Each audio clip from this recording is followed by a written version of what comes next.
Salut tout le monde, bienvenue à un autre épisode de mon podcast. Merci d'être là. Cette semaine, on reçoit deux gars de la microbrasserie Les Grands Bois, deux frères, Philippe et Mathieu Tessier. C'est eux qui font la bière du festival Dr Mobilo Aquafest. Bon, c'est un peu incestueux là, comme épisode, mais je l'ai fait parce qu'on me l'a beaucoup demandé. En fait, j'ai eu beaucoup de demandes. Hey, invitez ces gars-là parce que je sais qu'ils font votre bière. Puis le domaine de la microbrasserie, c'est en pleine expansion. C'est un domaine qui est intéressant. Moi, je suis un grand consommateur de bière, mais je m'y connais pas tant que ça. Fait que j'avais beaucoup de questions aussi. Puis ces gars-là, je les connais. Je sais qu'ils sont sympathiques. Puis je sais qu'en plus, les deux ont lutté. Il y en a un qui lutte encore. Fait que moi, la lutte, je connais ça aussi. Si vous suivez le podcast, vous savez que j'ai invité Pat Laprade, Pierre-Carl Ouellette et tout ça. Fait que c'est ça, on jase de lutte, on jase de bière. J'en ai appris beaucoup sur ce que je buvais. C'est très intéressant. Puis je pense que c'est des gars qui ont une manière de... Tu sais, c'est une coopérative aussi, les Grands Bois. Fait que ça ressemble aussi à la coop Mobilo du Dr Mobilo Aquafest. Fait qu'on a jasé de cette manière de voir la business-là qui est un peu plus personnelle, humaine. Fait que c'était vraiment intéressant d'entendre des gars qui se sont partis d'une business de rien, là, carrément. C'est des gars motivés, qui ont parti d'un festival de zucchini. En tout cas, c'est des gars qui sont vraiment motivés à faire des affaires, puis je trouve que c'est vraiment important. Je trouve qu'en région, en ce moment, là, des fois, il y a des gens qui ont l'impression que je parle contre les régions, que j'ai bien des préjugés par rapport aux régions, mais je trouve qu'en ce moment, là, le Québec, ça se passe dans les régions, dans les petits villages, dans les microbrasseries comme ça. On a reçu Jean-Martin Fortier ici, qui fait de la permaculture. Puis ça, il y a de plus en plus de jeunes qui restent dans les villages, dans les régions pour créer quelque chose de complètement différent. Moi, je les envie, ces gars-là. Ils habitent dans un petit village à Saint-Casimir. Ils ont vraiment l'air d'avoir une belle vie. Ils font un beau produit. Ils font quelque chose avec passion, avec cœur. Bref, j'étais vraiment content de les recevoir. On va jaser de tout ça ensemble, moi et eux. Je vous rappelle que j'ai mon Patreon. Si vous voulez participer à une petite business organique qui est faite avec passion aussi, vous pouvez le faire à travers mon Patreon. Vous pouvez avoir des épisodes exclusifs autant en audio qu'en vidéo. Et oui, je vais vous annoncer aussi que, je l'ai dit la semaine passée, mais je vais faire un épisode du podcast live pendant Comédia. C'est le 14 août. C'est à 17h30, je pense. Je ne sais pas exactement c'est où. Je vais vous donner plus les infos en dessous. Mais si vous voulez voir le podcast live, vous êtes à Québec, dans la région de Québec, venez voir ça. J'en profite en plus, Saint-Casimir, c'est pas loin de Québec. Fait que s'il y a des gens qui écoutent, venez voir ce podcast-là. Si vous voulez voir ça, assister à ce podcast-là live, c'est possible. Et je vous rappelle, je suis également en tournée avec mon spectacle Du cœur au ventre un petit peu partout à travers le Québec. Pour l'instant, on s'en va écouter Les Grands Bois. Let's go!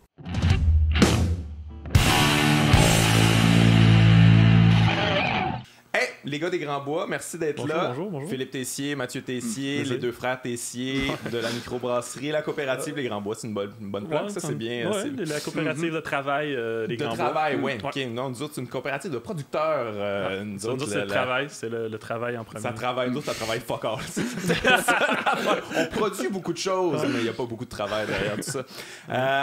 On va le dire, là, vous faites la bière Mobilo, justement, de la coop. Tout est dans tout. Ouais, tout est dans tout. C'est la première fois que je fais une plug à ce podcast-là, quand même. La convergence. C'est toi qui nous avais approché, je pense. Oui, mais moi, j'avais vu, ça avait commencé, j'écoutais Mike Ward, tu écoutes. Ok, ouais, c'est ça, exact. Puis à un moment donné, tu étais là, puis tu parlais que t'aurais aimé ça avoir ta bière pour le Mobilo. Puis là, j'étais comme, OK.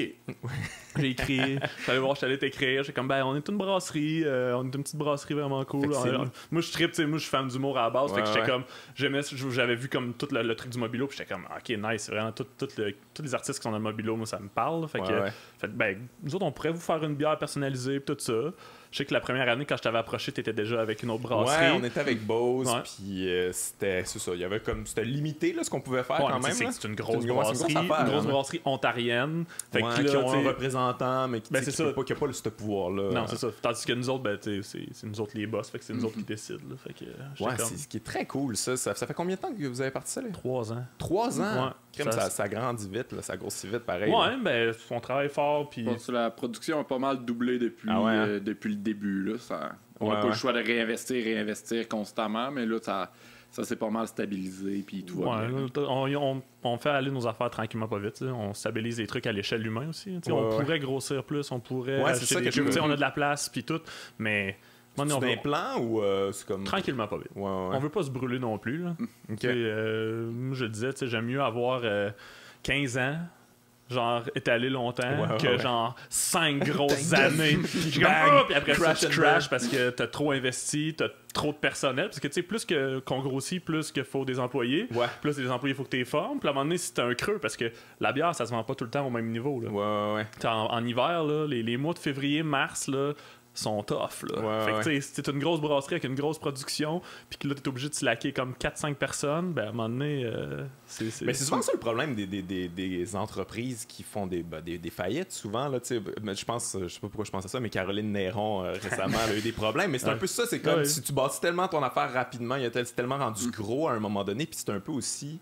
C'est du bluff aussi des fois là, c'est comme hey, on est vraiment big, mais tu sais c'est pas nécessairement vrai dans tes ventes puis tout ça, puis là à un moment donné la bulle à pète pis ça, fait que rester organique comme ça. Puis j'imagine que quand t'es une coopérative aussi, c'est plus ça c'est l'échelle humaine là. Nous autres on travaille dans la brasserie, les 4 propriétaires, ben on a chacun nos départements, on travaille tous, puis on met beaucoup d'heures, fait que à un moment donné c'est différent du travail de propriétaire que du travail d'employé. Nous autres, on se donne.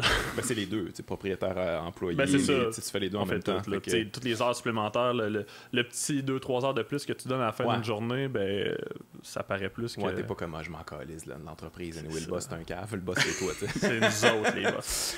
Des fois l'autre boss est cave, là, mais... C'était pas ça, il est non.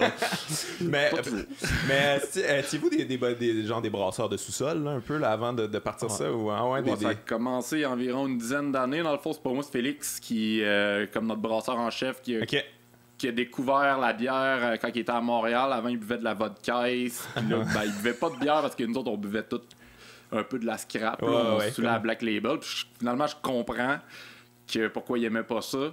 Il a commencé à brasser de la bière dans son appartement en dessous du pont Jacques-Cartier à Montréal. C'est drôle. C'est un appartement vraiment à côté du pont Jacques-Cartier sur René Lévesque. Ça startait en dessous du pont. Ça startait en dessous du pont, cette affaire-là. Puis la force de brasser, maintenant, on était comme... C'est vraiment bon ce que tu fais. Puis là, c'est vraiment cool. Mais c'est quoi l'équipement que ça prend pour ça, pour faire... Faut que quand même tu t'équipes pas pire? Tu peux faire ça sur ton four, sur ton poêle. Tu peux le faire... Mais c'est sûr que tu vas te faire un petit peu plus chier à le faire. Mais moi, de ce que j'ai goûté, des gens qui faisaient ça, c'était souvent de la crap. Là. Je sais pas. C'est souvent des kits, en fait, que t'achètes. Le kit, ça, c'est dégueulasse. Quand tu mélanges des kits que t'as acheté, c'est juste tu mélanges, puis après ça, tu fais fermenter. C'est rien. Mais tu sais, quand tu brasses tout grain, ben là, ça te prend... ça te prend plus de contrôle quand même. C'est sûr que plus t'investis, tu vas avoir des meilleurs équipements. Là. Nous, à la fin, on avait un kit maison de 50 litres, mais qui valait quelques milliers de dollars qu'on s'était payé à la gang, mais qu'on savait qu'on avait le projet de brasserie. Puis on brassait 2 fois par semaine dedans. Là, l'année avant la brasserie, on a starté en 2016. 2015, on a pas mal travaillé à la brasserie, tout ça. On avait moins de temps de brasser, un peu moins. On brassait quand même 2 fois par semaine. 2014-2015. On a brassé environ 3500 litres de bière à coût de 50 litres. ça brasse, les boys. Mais on était dans le sous-sol chez nous, où on habitait. J'habitais avec Félix. Il y avait 2 autres personnes. On était comme un genre de boys club. On était en campagne. Mais vous la buviez, cette bière-là? Ou vous la faisiez goûter? On la faisait goûter. On la donnait. On s'entend qu'on a vendu, là. C'est pas légal, rien, mais tu sais... il faudrait que ça soit coupé. Faites pas venir nous chercher. C'est du passé. Non, mais c'était du troc. On va dire que c'était du troc, des faveurs. Mais tu sais, ça permettait de... Tu sais, il y a du monde qui passait chez nous, qui achetait des bouteilles, puis que... ça a permis de racheter des équipements pour upgrader le kit de brassage. Après ça a permis aussi de racheter le grain, de tout le temps avoir une gestion de des développer trucs. Aussi, ça nous permettait de développer la plupart de toutes les recettes qu'on a là présentement qui sont rendues en canette. C'est toutes des recettes qu'on a développées quand on brassait à la maison, qu'on a brassé maintes et maintes fois. C'était comme nos open mic. Là, on allait genre faire nos affaires, on faisait goûter ça au monde. OK, c'est-tu bon? OK. Puis ça a été... Puis en plus, nous autres, ça faisait une couple d'années, pareil, qu'on était autour du milieu de la bière. On faisait des festivals de bière, on allait dans les soirées de bière. Il y a un intérêt. Là. Ouais, des soirées de bière, c'est quoi des soirées de bière? Ben, des parties de bière. Un lancement d'une bière dans telle microbrasserie. Après ça, des festivals de bière. Puis, tu sais, on s'était mis quand même chumé avec ben des brasseurs. Puis ben du monde parce que. Qui vous ont donné des conseils. Ben ouais, c'est ça. Puis, tu sais, les meilleurs conseils à avoir, c'est pas de ton mononcle qui va faire ben oui, ben bonne. C'est vraiment de quelqu'un de l'industrie. Puis, tu sais, en même temps, tu sélectionnes un peu les personnes. Tu veux pas quelqu'un qui va te dire oui, c'est bon. Tu veux vraiment quelqu'un qui va faire vraiment. Qui va connaître ça, mais aussi qui aura pas peur de te dire hey, ça, là, c'est de la merde. Genre, ça, c'est pas bien fait. Ça, c'est ça, ça, c'est ça. Puis il va te dire pourquoi aussi. Il va pas juste te dire, ça, c'est pas très bon. Il va te dire, il y a tel petit défaut, si tu peux améliorer ça. Puis ce qui donne des bons conseils pour retravailler surtout les procédés, les recettes et tout. Est-ce que le but, c'était de brasser jusqu'à temps que vous fassiez une bière, que vous êtes comme, OK, ça, on serait à l'aise de vendre ça, on serait à l'aise on pourrait se partir en microbrasserie avec ça. On avait comme on avait quelques produits qu'on savait que t'es comme bon, ça, on le sait que la recette, c'est comme c'est bien développé. Ça, on va se baser là-dessus. Puis toutes les autres recettes aussi, on voulait se bâtir une gamme de produits. Au début, on avait quoi, un 6-7 produits.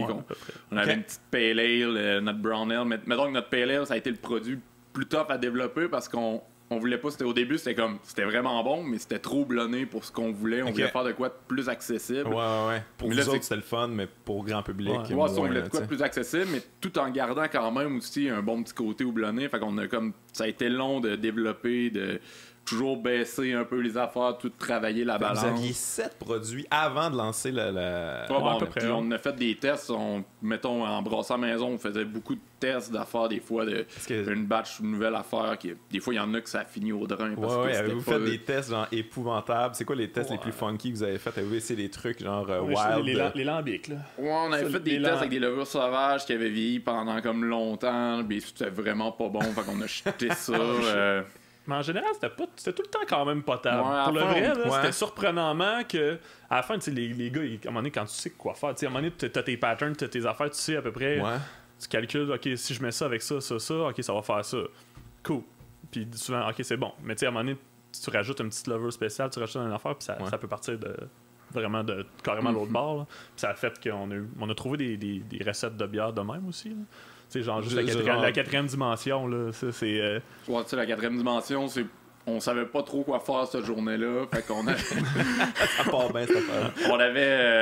On avait du seigle, on avait de la levure de blanche allemande. Puis là, on disait, on pourrait se faire une genre de blanche allemande, mais d'habitude, c'est comme du blé, plus du blé qui est utilisé. Puis là, on disait, on va remplacer le blé par du seigle. Finalement, genre, on était comme, OK, on tient quelque chose.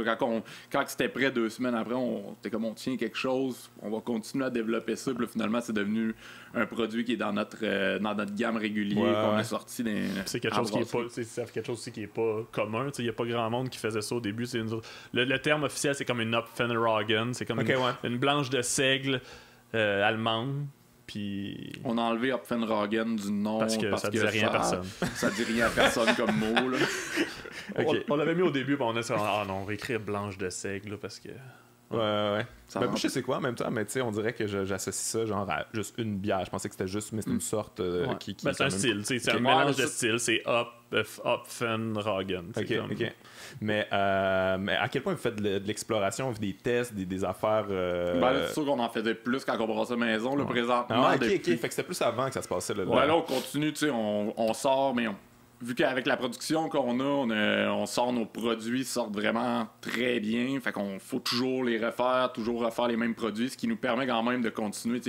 Nos bières évoluent avec. Depuis le début, depuis 3 ans, nos bières ont évolué. Même toutes nos recettes qu'on avait quand on était transférés sur le gros kit, on est reparti à zéro. Là, dans le fond. Mettons brasser 50 litres. C'est pas la même quantité. Tu peux pas juste faire x10. Ah non, c'est pas comme une recette de gâteau. Non, vraiment pas. Les premiers tests, ils étaient comme oh là là, OK, c'était pas super parce qu'on avait déjà une bonne base de recettes, mais il faut que tu le retravailles avec ton kit. Puis chaque kit de brassage est différent. Fait que puis chaque brasseur est différent. Fait que tu donnes la même recette à 2 brasseurs différents sur 2 kits différents, puis ça se peut que ça donne pas la même chose. Ah ouais, OK. Premièrement, juste à cause de l'eau. S'ils sont dans 2 villes différentes, l'eau, ça fait une différence de fou. Puis après ça, c'est juste des petits procédés. Chaque brasseur, c'est comme sa petite tricks là, qui va... Mais à quel point tu dois capoter quand tu t'as brassé genre beaucoup de bière, puis là tu goûtes, puis c'est comme pas ça pantoute, puis là tu sais comme ça va tout aux poubelles ou vous le buvez comme des cannes? Ça non, dépend. si c'est pas bon, si on n'est pas capable de boire notre propre bière, on la mettra pas sur le marché. Vous l'achetez, genre c'est comme ça fait partie des pertes. Il y a des affaires qu'on voit, qu'on goûte sur le marché qui ont fait comme la personne aurait vraiment dû sacrer ça dans le drain là. Il y en a beaucoup de bières que tu fais comme oh damn, c'est comme telle erreur. C'est un essai commercialisé pareil. Oui, mais des fois c'est juste dans le procédé. Tu sais, des fois il y a du monde qui sont juste comme il y a un procédé qu'ils ont mal fait à cette recette-là. Tu sais, que ça se peut qu'ils le faisaient pas à l'autre batch, mais tu sais, ça dépend si c'est le brasseur. Tu sais, des fois il y a 2-3 brasseurs dans une brasserie, des fois c'est pas nécessairement le propriétaire. Fait que tu sais, si le gars est un peu sloppy une journée, là, tu sais, il est lendemain de brosse là. Puis il se trompe, là, il fait une petite affaire, un petit paramètre qui change, puis que ça fait que la bière est pas buvable. Ben, tu sais, nous autres, on la mettrait pas sur le marché. Ouais. Mais il y en a qui font genre, on va passer.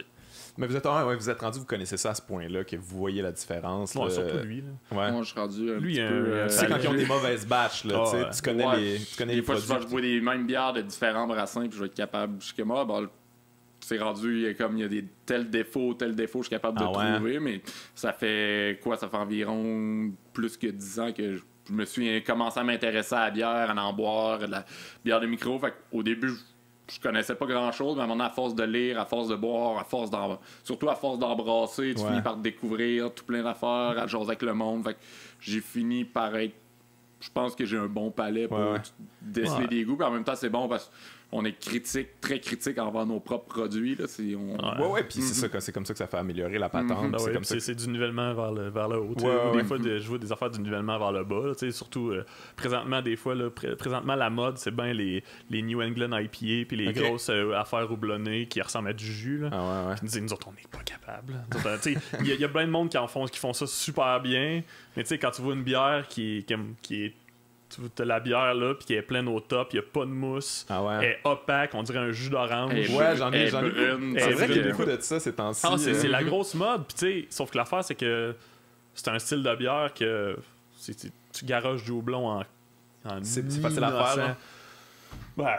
C'est niaiseux. Certains diront que oui, c'est pas complexe, mettons. Quand même, pour bien le faire, c'est quand même compliqué. C'est quand même dur à faire, mais il y en a que ça goûte juste, quand ça pique, quand t'as l'impression de croquer dans un sac de houblon, dans le houblon, mettons tu croques dans du houblon, c'est pas vraiment le fun. non, je te crois.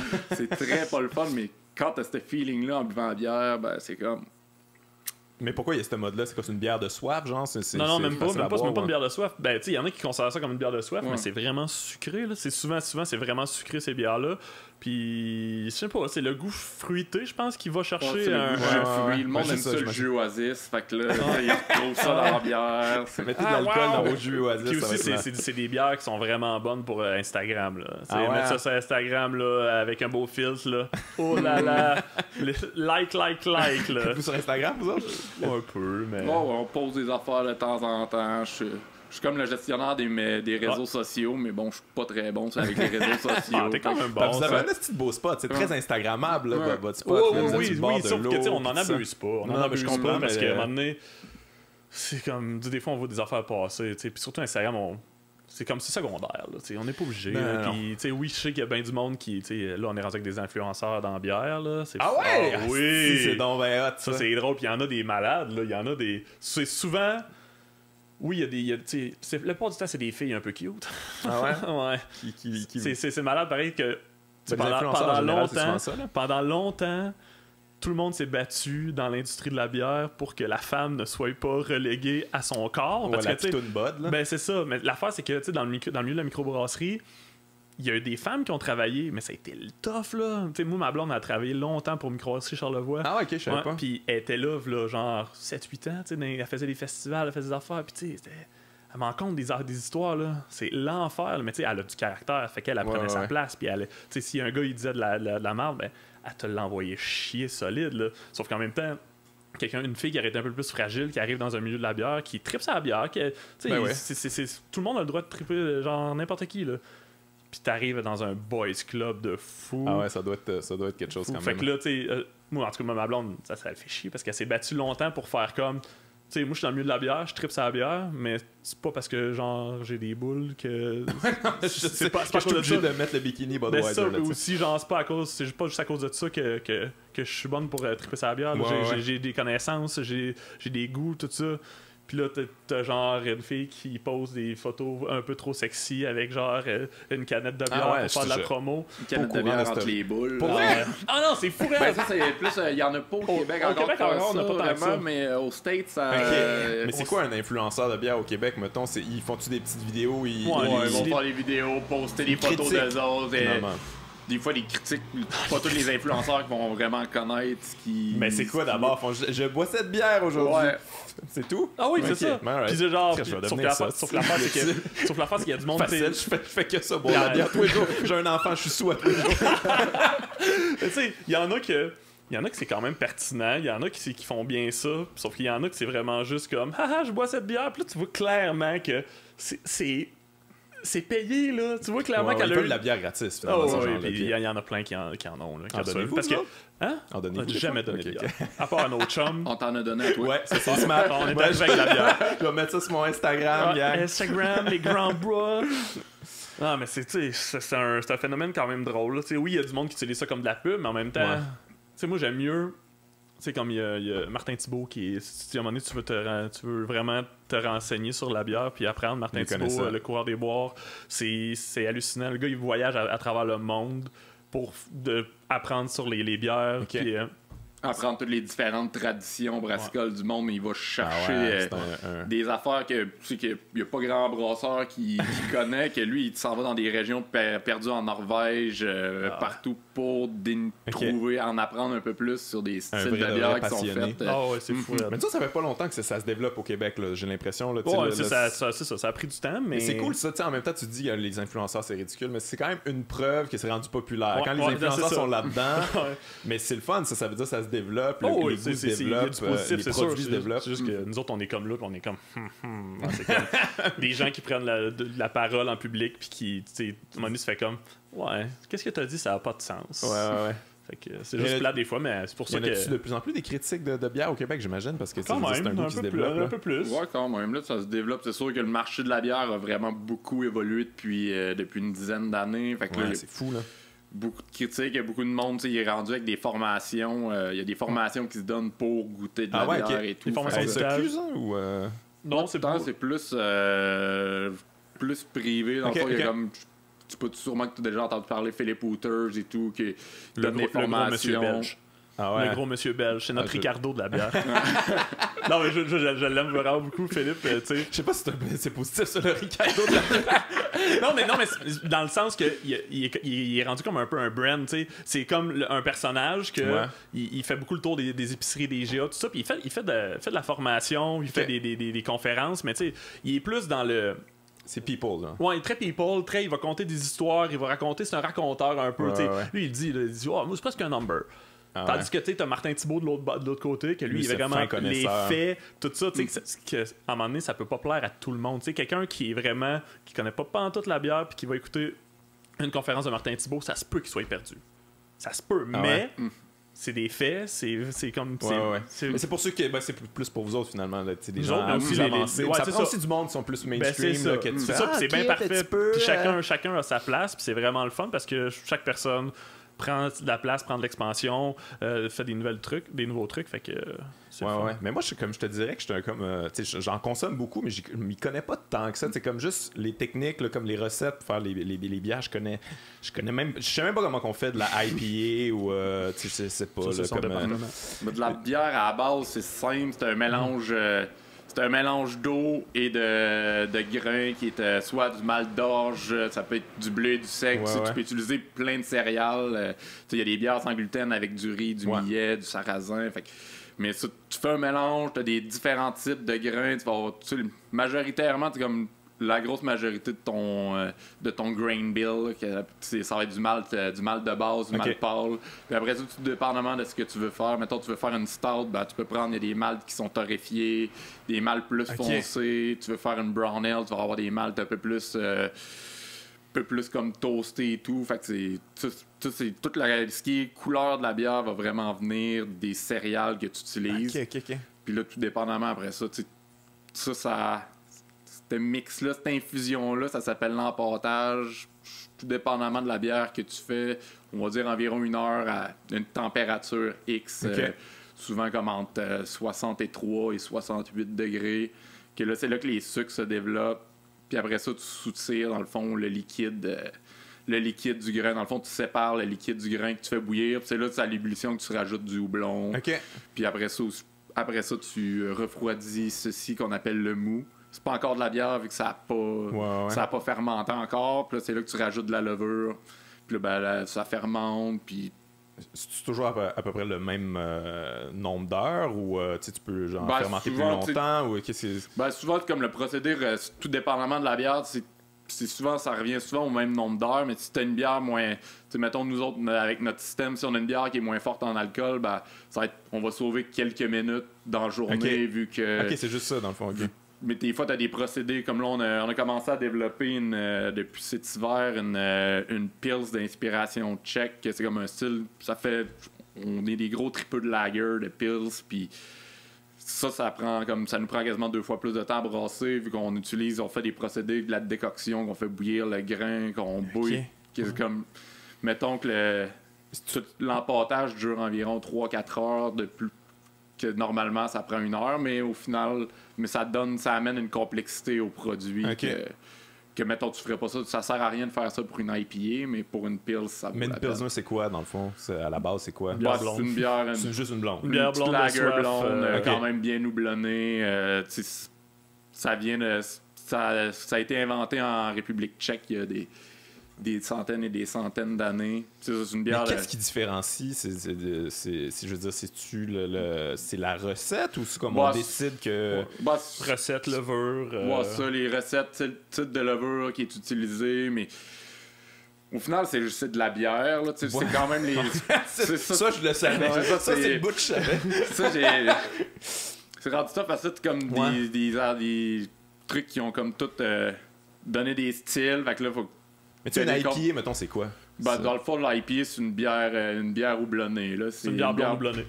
Mais ça peut être plus foncé. Ça, c'est non, je comprends. Très vague, c'est ça, vague. Tous les styles de bière, ça peut être très vague. C'est selon l'interprétation. Mais selon le goût aussi, selon le. C'est sûr que mettons une IPA, tu vas t'attendre que ça soit vraiment plus houblonné. Mais là, tu as différents types. Mettons une IPA anglaise, c'est des houblons plus anglais, ça va être plus terreux comme goût, tandis que, mettons, tu vas avoir IPA de la côte ouest américaine qui vont être plus portés résineux, pamplemousse et tout, que le saveur de houblon, qui vont être un peu plus amers. Puis là, t'as comme la mode présentement qui est les Northeast IPA qui viennent du nord-est des États-Unis, comme Vermont et tout ça, que ça va être des IPA moins amers, plus portés sur des types de houblons qui sont vraiment plus fruités, qui vont sortir fruits tropicaux. Fait que c'est assez vague.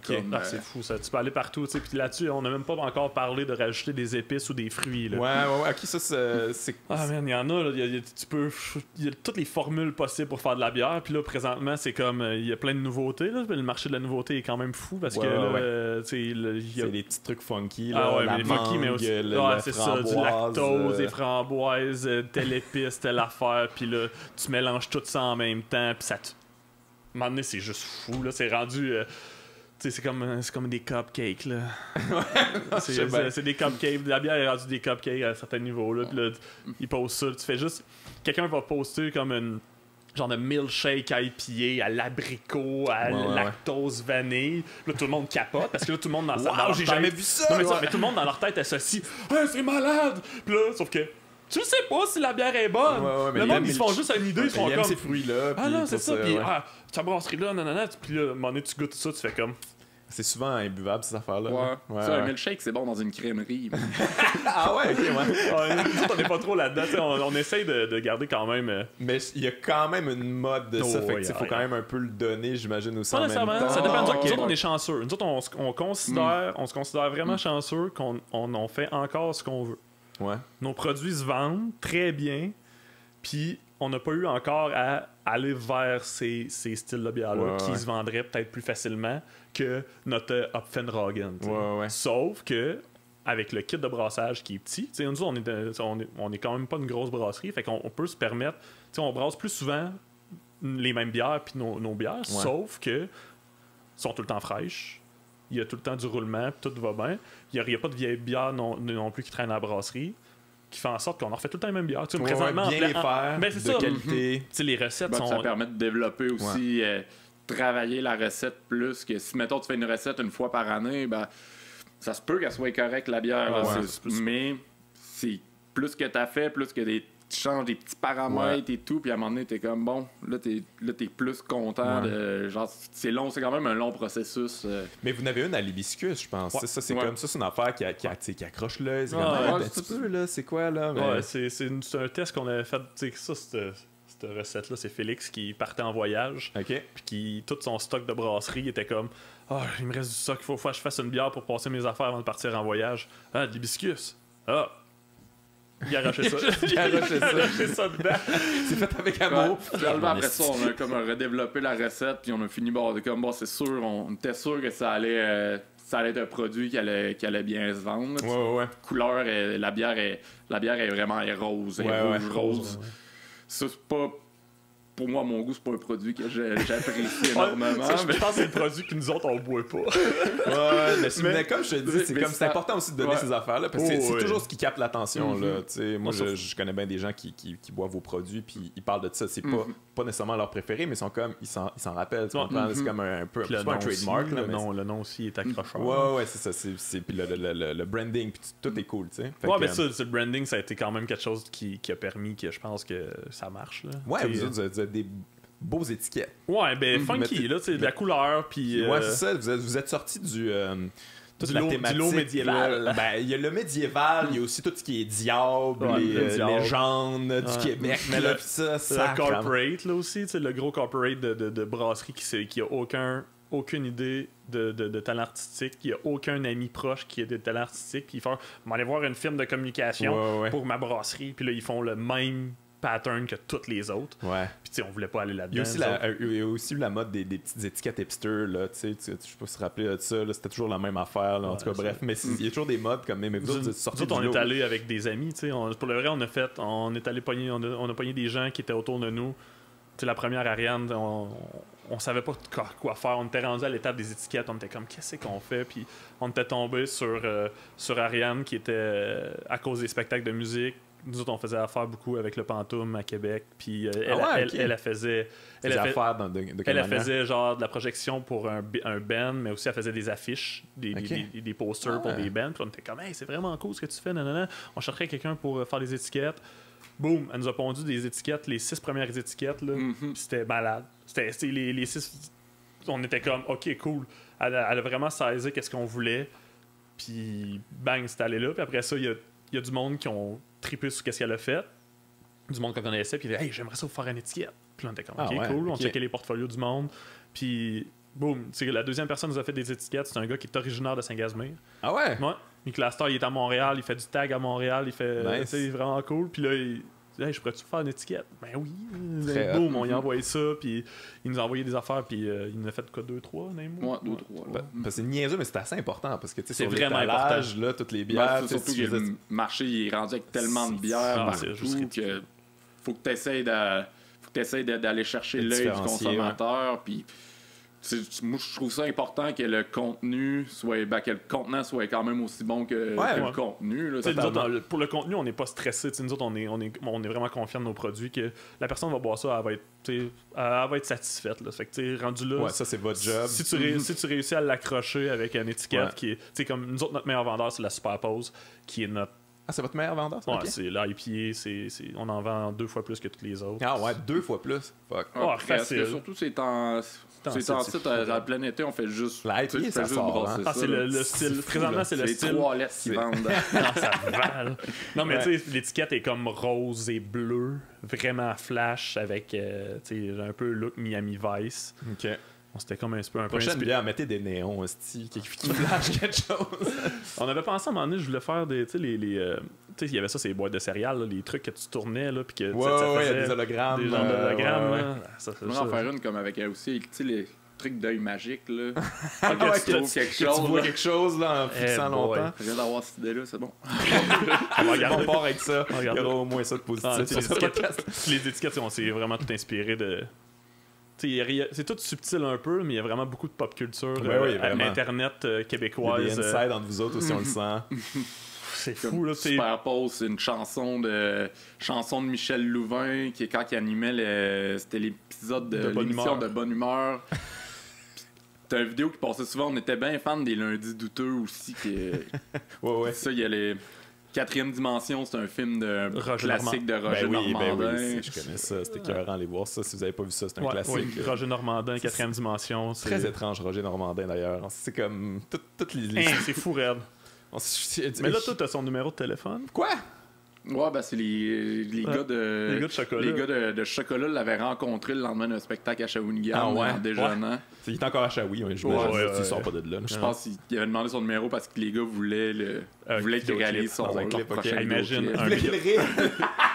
C'est ça, c'est une catastrophe. Imagine un Récemment, ça? Ben, L'année passée. ça fait un bout, mais je pense pas que ça. Mais Non, pense je pense pas que ça se ait eu fasse, lieu. mais imagine faut que ça se fasse. un vidéoclip de chocolat fait par Roger Normandin. Ça serait écœur avec une vieille cam, là. Ah avec ouais, ça au serait. VHS, Non, mais ça là. fit, c'est ça que ça fit, là. Ça fit au bout. Ouais. Ah ouais, fait que t'as le numéro de Roger Normandin, vas-tu Ouais. l'appeler? Ben, j'y avais écrit à un moment donné un soir, j'étais un petit peu sur la brosse.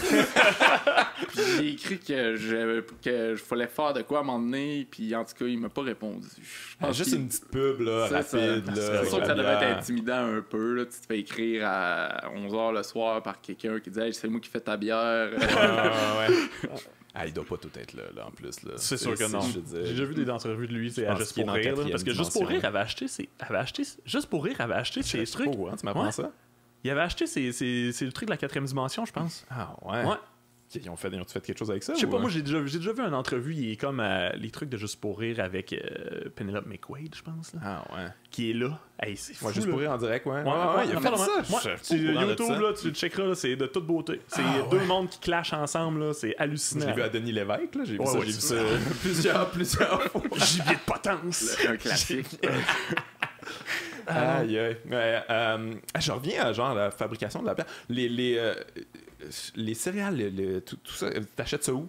C'est... Ben, dans le fond, on fait affaire avec des fournisseurs. Comme il y a bien une bonne partie de notre malt de base, il y en a une bonne partie que c'est faite par une malterie québécoise. Ok. Il y a une bonne partie qui est ça. Sinon, ça vient d'un peu partout. Tu sais, on a des mâles qui viennent de l'Ouest canadien, d'autres qui vont venir des États-Unis. Beaucoup aussi qu'on a du mâle qui vient de l'Allemagne. Fait que c'est... Tu sais, on fait affaire avec différents fournisseurs. Et Il y a un gros fournisseur, tu sais, au Québec, il y a un gros fournisseur, c'est Mou International. Ok. Et lui, il est là depuis Il super importe longtemps. Il tout, importe genre? tout, Ok, ok, il ok. fait des commandes, tu sais, lui. Ah, ouais. Puis sauf que, avec les années, vu que, tu sais, il y a plus de microbrasseries, fait que là, tu sais, des malteries au Québec, il n'y en avait presque pas dans le temps. Là. Puis tu sais, c'était. Sauf que là, ça se développe. Fait que là, t'as des malteries, t'as des houblonnières qui se développent en fou. T'as même des labos qui font faire de la levure. Fait que, tu sais, comme tous les 3 ingrédients autres que l'eau de la bière, ben là, t'as des producteurs québécois, Ouais. vu qu'ils suivent le Tant mieux, train. c'est cool, Non, ça. c'est grand cool. Puis nous autres, on aimerait ça, tout comme faire des affaires 100% québécois. Ben oui, puis hein. c'est cool, mais tu sais, à un moment donné, C'est faut- moins faut- c'est pas tout à fait Ben, c'est qu'il y a possible des en ce moment. variétés, ça, tu mettons, le fais, il y a mais des variétés de houblon qui C'est moins intéressant. qui poussent pas ici parce qu'il y a des variétés de houblon que il y a des droits brevets. d'auteur là, que Ah, tu peux ouais. pas. il y a des fait que- brevets sur Il y a Double.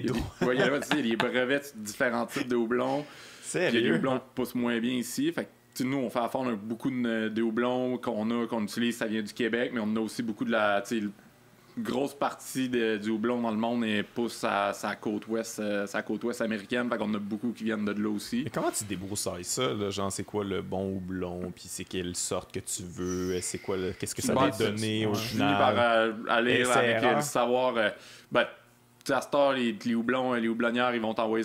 Tu sais quel houblon va avoir des arômes de tel truc, tel Ouais. ça. Fait que tu le sais que tu peux faire C'est un un- mix. Puis, C'est comme des cépages un peu de vin. Ouais, exact. Tu le sais quand Tu mélanges, tu tu verras nommes bien. du Citra, du Simcoe, du Chinook, la Mario, Vic Secret. fait que tu sais. tu le sais que ça va avoir telle saveur. Fait que tu l'utilises.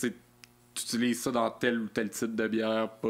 Mais ça vous est-tu arrivé de commander genre une bonne grosse batch, puis là, l'essayer faire comme, ah, c'est pourri ça, on jette ça, c'est Non, pas... ça, c'est pas arrivé encore. Là. On a failli se faire avoir à un moment donné. Là, début. Là, c'est sûr que on fait affaire avec des bons fournisseurs aussi. Parce qu'il y a des fournisseurs louches aussi qui vont, ils vont essayer de te faire passer de la contrebande. Il y a du monde qui sont fait poigner au Québec. Là. Sérieux?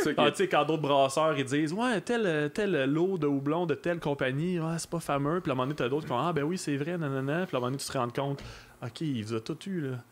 C'est comme, tu sais, puis nous autres, c'est le fun, tu sais, les brasseurs se parlent quand même pas mal au Québec. Là. Tout le monde, il y a un groupe Facebook privé de tous les brasseurs.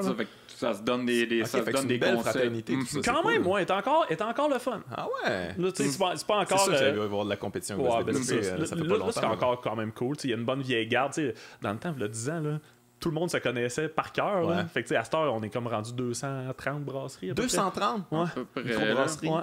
À travers le Québec. C'est beaucoup. Tout ce qui est comme brasserie artisanale qui les usines distribue pas, plus les usines et tout. Fait que c'est rendu un gros marché. Mais c'est très cool ça par exemple. Parce que moi je le vois en fait.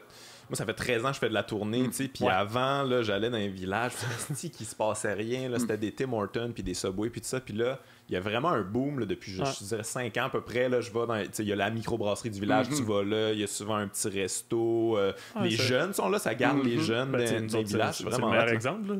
Oui, tu sais, je veux pas être plate, mais tu sais, on serait peut-être pas retourné, moi, je suis jamais vraiment parti, là, je peux aller à Québec, sauf que... Juste situé, c'est où Saint-Casimir pour les gens qui... C'est entre Trois-Rivières et Québec. Dans le comté de Portneuf. Ouais. On était à comme 1 heure de Québec, 30 minutes de Trois-Rivières. On est à côté de Saint-Anne-de-Pérade, les petits poissons des Chenaux. Ça, c'est mon guess à chaque fois. Tout le monde sait c'est quoi, les petits poissons des Chenaux. Ouais. Fait que c'est là. Okay. On est à 40, on est à 8 minutes de la 40. C'est un petit village, pas un gros village. C'est 1500 personnes. 1500 personnes, ok, c'est ça. Puis, tu sais, nous autres, il n'y a pas juste à brasser aussi, il y a les shows. On a fait avec la taverne puis les Grands Bois, ça fait longtemps qu'on fait des shows, ça fait genre 8 ans. Là.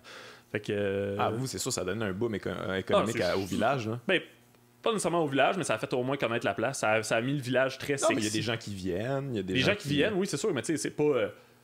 Oui, c'est ça. L'auberge, il y a comme une grosse. Il y a un ancien couvent qui se transforme en auberge. Puis, tu sais, les soirs de show, c'est plein. C'est tout le temps plein. Puis, tu sais, ça fait connaître le village. Mais aussi, c'est qu'est-ce qui est le fun, c'est que il y a beaucoup de monde qui sont venus s'établir à Saint-Casimir. Nous autres, il y a beaucoup de personnes qui sont des travailleurs autonomes, qui vont être des artistes, qui vont être du monde que. Tu peux venir t'acheter une maison pour 100 000 $, à Saint-Casimir. Puis, toute personne. C'est beau, là. C'est vraiment beau. C'est vraiment un beau coin. Puis, tu sais, nous autres, c'est ça qu'on veut. Il y a plein de monde qu'on connaît, genre une dizaine de personnes et plus. 10 personnes pour Saint-Casimir, c'est quand même pas pire. Là. Mais 10 personnes aussi qui fit un peu dans notre moule. Ouais. Qui s'impliquent aussi à vouloir créer, genre, aussi des événements de leur bar. Puis. C'est quand même drôle. À Saint-Casimir, c'est drôle, pareil, sur une rue. La rue de la brasserie, t'as nous la brasserie qui fait des shows. On a une salle de 500 places. Après ça, juste à côté, il y a la taverne qui est le bar à mon père. Toutes les shows ont commencé là. Toute la légende de la taverne, les spectacles, tout a commencé là. Puis plus loin, il y a comme un nouveau café qui est ouvert depuis 1 an. C'est un genre de 25-30 places. Puis là aussi, il fait des shows. Mais plus petit, tu sais, genre. Fait que sur la même rue, à Saint-Casimir, dans un village de 1500 personnes, il y a 3 diffuseurs.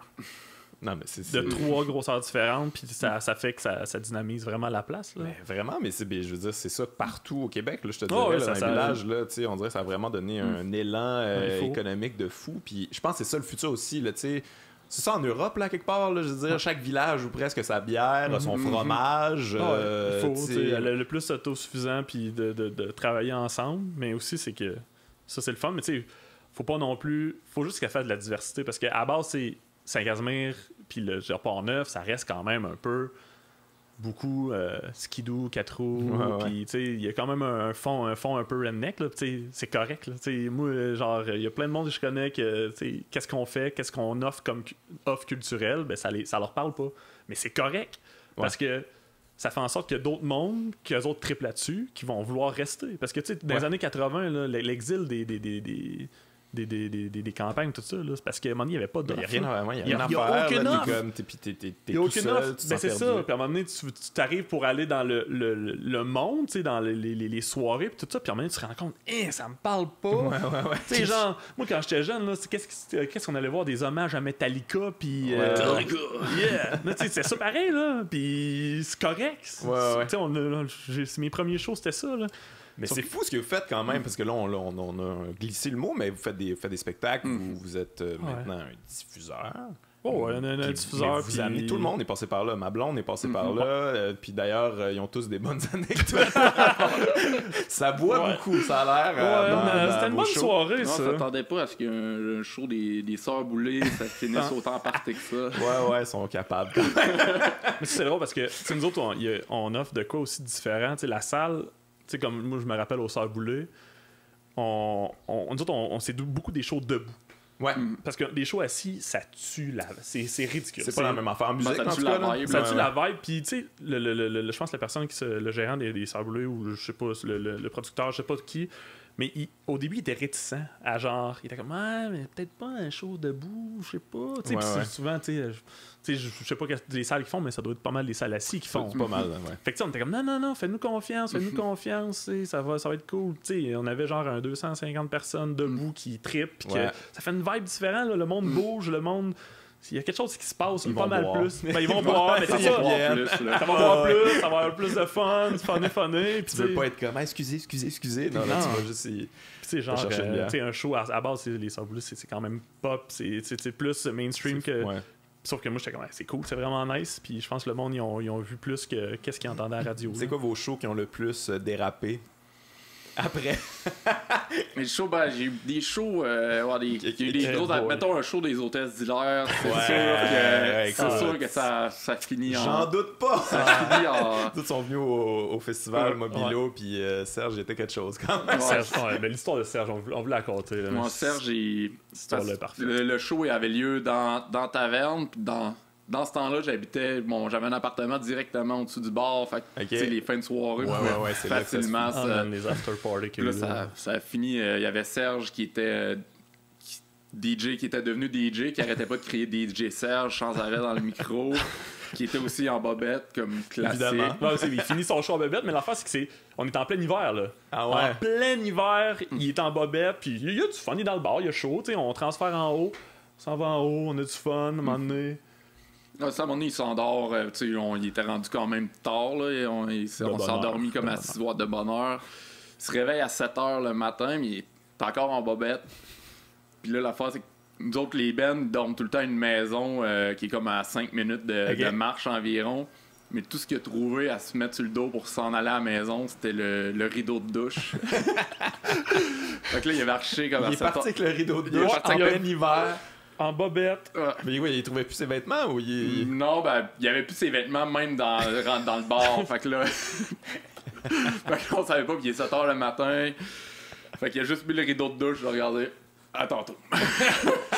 Sauf que pour rajouter à la blague... Ça, c'est drôle quand même. Pour rajouter à la blague, tu sais, Saint-Gaspard, c'est un petit village. Ben, c'est ça, je pense. Là, c'est tout petit, là, tu vois. Il est 7 heures le matin. 7 heures le matin, puis à un moment donné, je pense la journée d'après ou dans l'après-midi, t'as comme une fille qu'on connaît super bien qui fait dire c'est comme un matin mes 2 filles, tu sais, elle a 2 filles de comme 3-4 ans il était dans la fenêtre puis il était comme maman regarde, c'est le Père Noël. Ouais, parce que c'est ceux qui l'ont jamais vu, une grosse barbe, un gros monsieur. Le Père Noël déchu.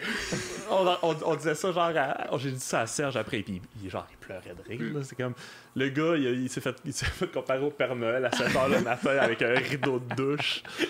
Le Père Noël qui va pas bien, qui ça dérape total. Très drôle. C'est qui vos plus gros vendeurs d'alcool, les shows que la caisse a popé? C'était les Cowboys Fringants c'était ça, mais on a eu Bernard Adamus au mois de mai qui a fini par battre. Il a topé ça? Il a battu d'une $20. D'une vingtaine, mais quand même. Les Cowboys Fringants, c'est quelque chose. Il doit avoir le record de ça dans beaucoup de places où il passe, Bernard. C'est soit Jean-Bernard, il y a Québec Redneck aussi qui sont très bons. Ouais, c'est fait pour ça. Mais sinon, avant ça, il y avait genre Bob Bissonnette, là, lui, on l'avait eu dans le temps dans le bar, puis c'était... Sauf que c'était juste pas le fun, tu sais. Le monde était...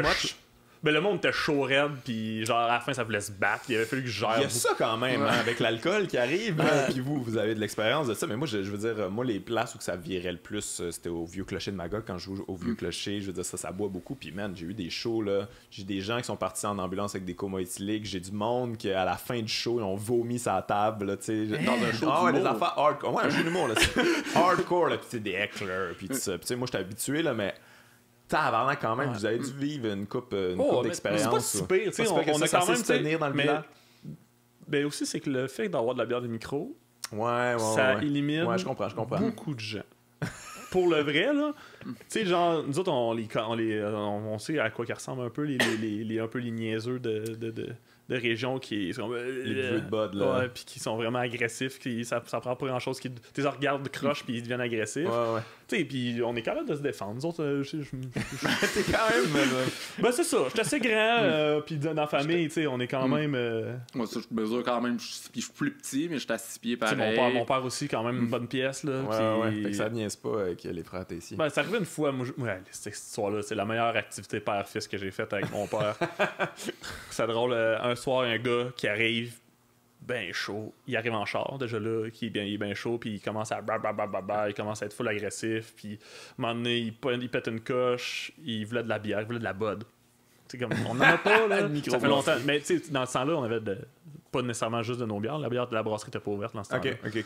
Puis à un moment donné, il fait comme juste il part, puis il arrive pour embarquer dans son char, puis là j'étais comme tabarnache, faut pas qu'il rembarque dans son char. Mon père arrive pour aller le chercher, genre l'empêcher, puis là, mon père commence à chamoyer avec.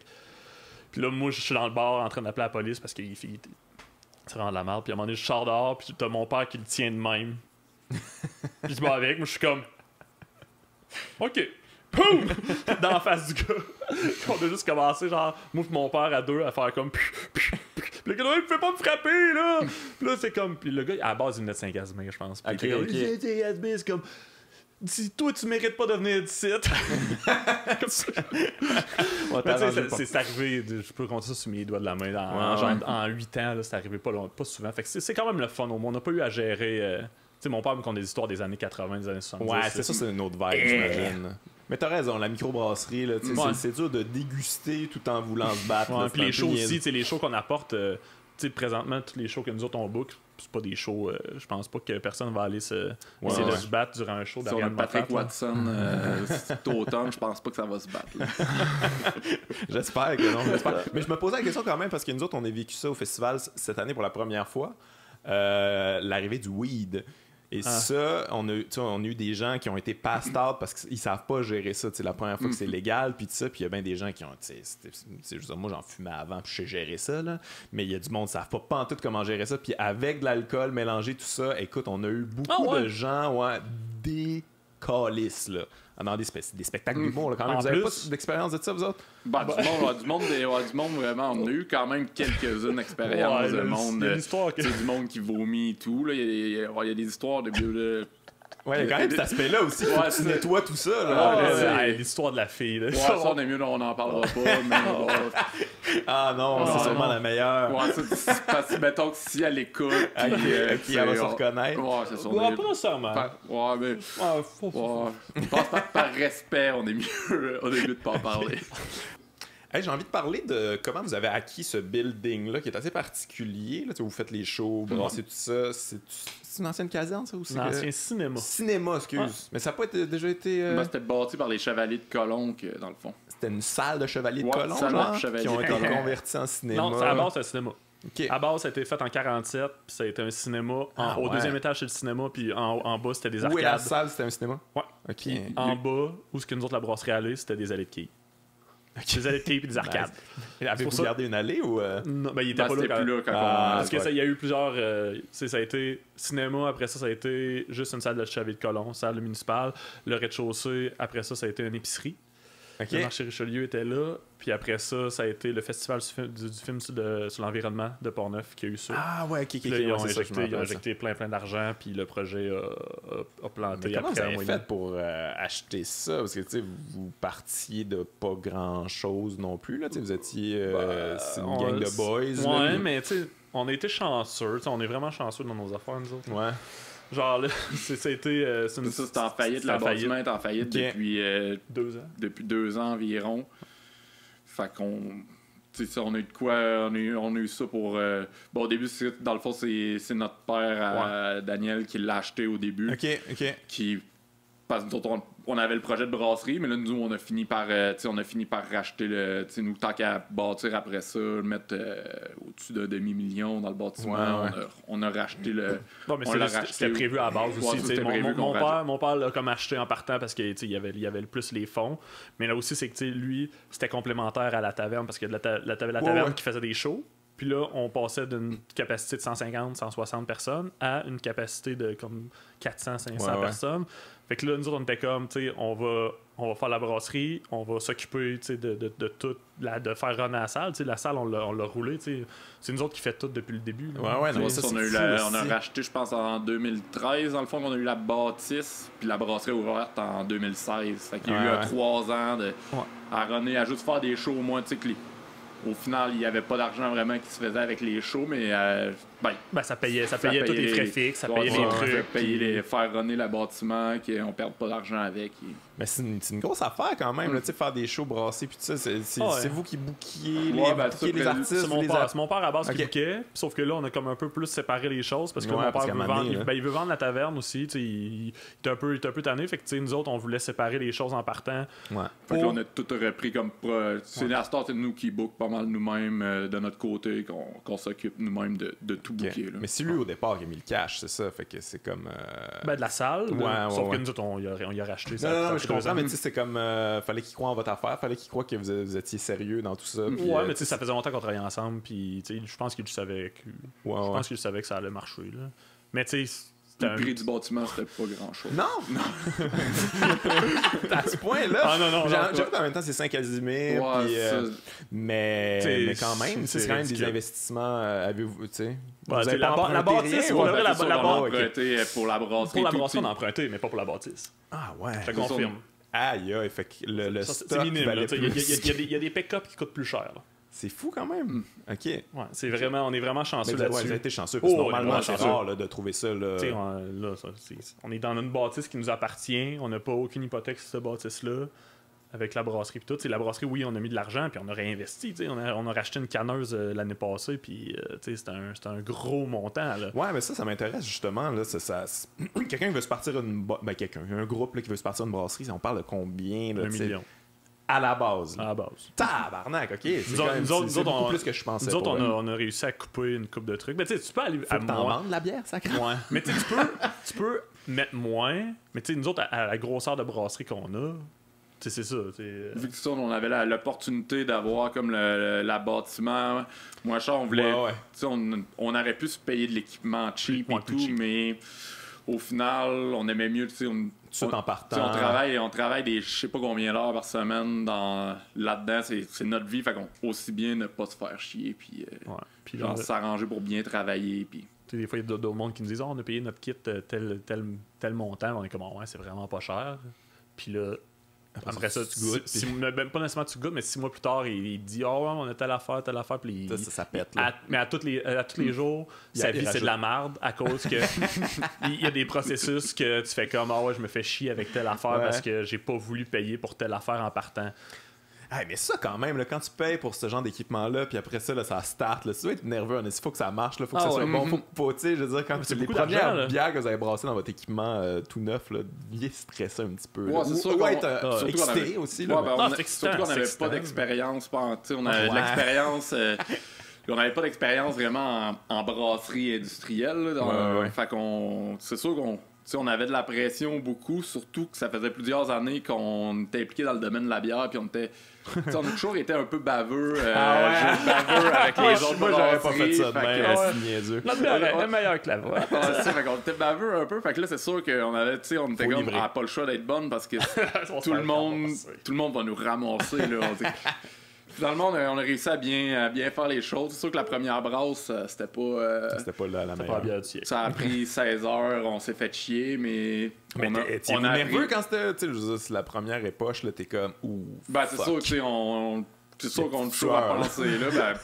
Le pire, c'est qu'elle était quand même correct, c'était clean, c'était bien fait, c'était pas parfait, mais on le savait, mais au moins j'étais quand même content que du résultat.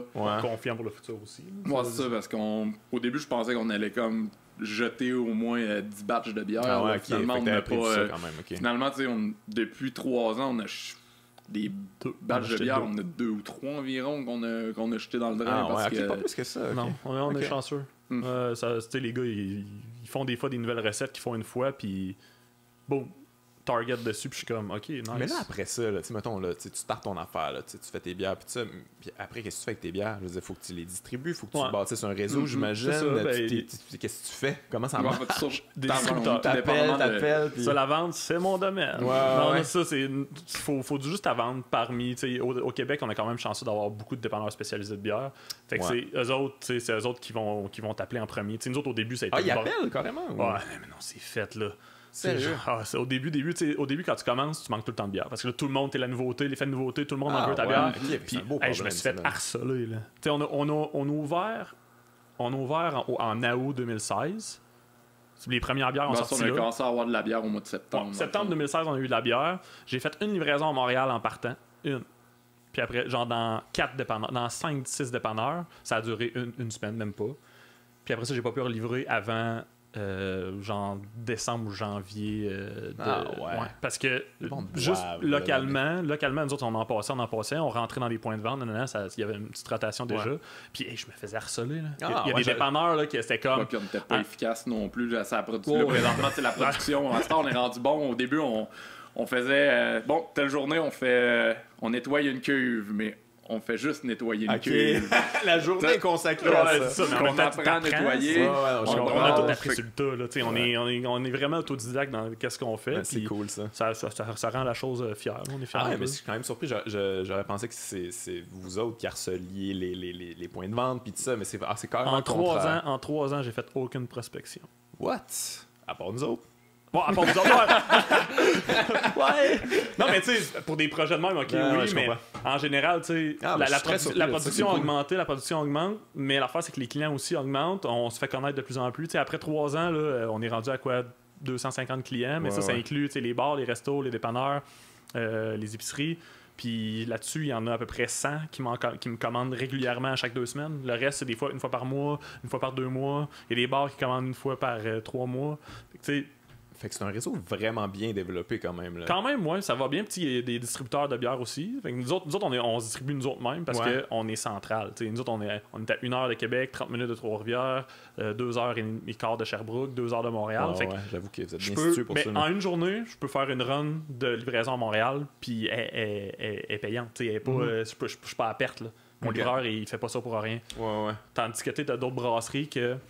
sont plus éloignés, tout ça, puis ils font affaire avec distributeurs, mais là, des distributeurs, tu payes je sais pas combien la caisse, c'est vraiment plus cher. T'sais, nous autres, on essaye de tout garder à l'interne pour tout avoir à gérer, puis aussi, t'as moins de paliers. Fait que comme là, t'as un livreur, t'as un distributeur, t'as le vendeur, t'as tout ça. Fait que comment s'il arrive une erreur, là, puis il en arrive des erreurs, parce que un distributeur de bière qui a 30 brasseries, puis chaque brasserie a 6-7 produits. Ouais, à un moment donné, ça vient fou. Hein? Hey, pauvre livreur qui doit démêler ça. Là. Comme, faut que je livre 2 caisses de cette bière-là. C'est laquelle? C'est fou. T'sais, chaque client est différent aussi. Là. Nous autres, c'est comme chaque dépanneur à bière est comme un peu un diffuseur pour nous autres. Ouais, j'avoue. Puis pour le vrai, quand t'es chumé avec la personne... Tu connais tes bons diffuseurs. Ben, c'est ça, je connais mes bons diffuseurs, mais aussi, c'est un bon diffuseur qui va triper sur nous autres ou qu'on va avoir une bonne relation. Ça l'aide parce que lui, le client qui rentre chez eux, là, ben, c'est le diffuseur qui va... Le dépanneur qui va lui vendre la bière. Ben ouais. Il peut y vendre n'importe quoi. N'importe quoi. À part il y a des nouveautés que tout le monde fait. Je veux cette nouveauté-là, j'ai vu ça sur Internet, mais en général, il y a beaucoup de gens qui aiment ça se faire conseiller. Mais si le gars tripe sur ton produit, il va le conseiller. Mais c'est vrai, mais moi je vais sur Saint-Laurent-Fairmount, je pense, je me rappelle pas du nom de c'est un petit dépanneur, là, puis je rentre là, puis j'ai acheté votre stock parce que, je pense à l'époque, c'est même avant là, que je voulais l'essayer. Puis là, on me parle de toi. Ah, lui, puis là, tu vas me raconter des anecdotes, puis tout ça, puis ça, c'est bon, achète ça à place, puis c'est comme... Ah, ok, fait que c'est vraiment. Ça devient. C'est comme un peu moi c'est comme un peu moi le contact avec les diffuseurs, avec les dépanneurs, les élites, tout. Puis moi, je suis comme avec ma grandeur, ma shape, ça. Puis le fait que je suis lutteur, tu sais, ça, c'est une partie de ma vie. C'est pas oubliable. Non, c'est ça, le monde ne m'oublie pas. Puis sais, le monde, je sais pas, je a l'air, je suis attachant. T'es folklorique. Oh, ouais. Genre, t'es un mythe vivant.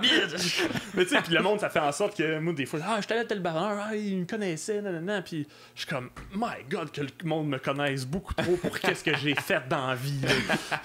Des fois, ça m'impressionne comment les gens me connaissent. Oh non, c'est super positif. C'est un bon vendeur. Je suis vraiment content, là. Mais tu sais, c'est surprenant des fois. Fait que ça fait que, comparé à peut-être une autre brasserie, que eux autres, il n'y aurait pas nécessairement de représentants de vente ou il n'y aurait pas le contact humain. Pas le contact humain, puis il ferait juste passer par un distributeur.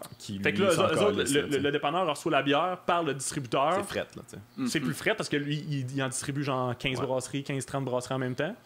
Fait qu'il n'y a pas le contact, à part si le gars il se déplace de temps en temps. Ouais. Mais je pense que c'est la base, là, c'est le contact humain. Les gens achètent les gens. Là. Fait que, si Parles-tu de trafic humain? Non. Ça dépend. Il y en a de ça aussi. Il y en a C'est très humain comme échange. Si moi j'ai un bon contact humain avec le gars qui va vendre ma bière après, ben lui ça va être plus facile.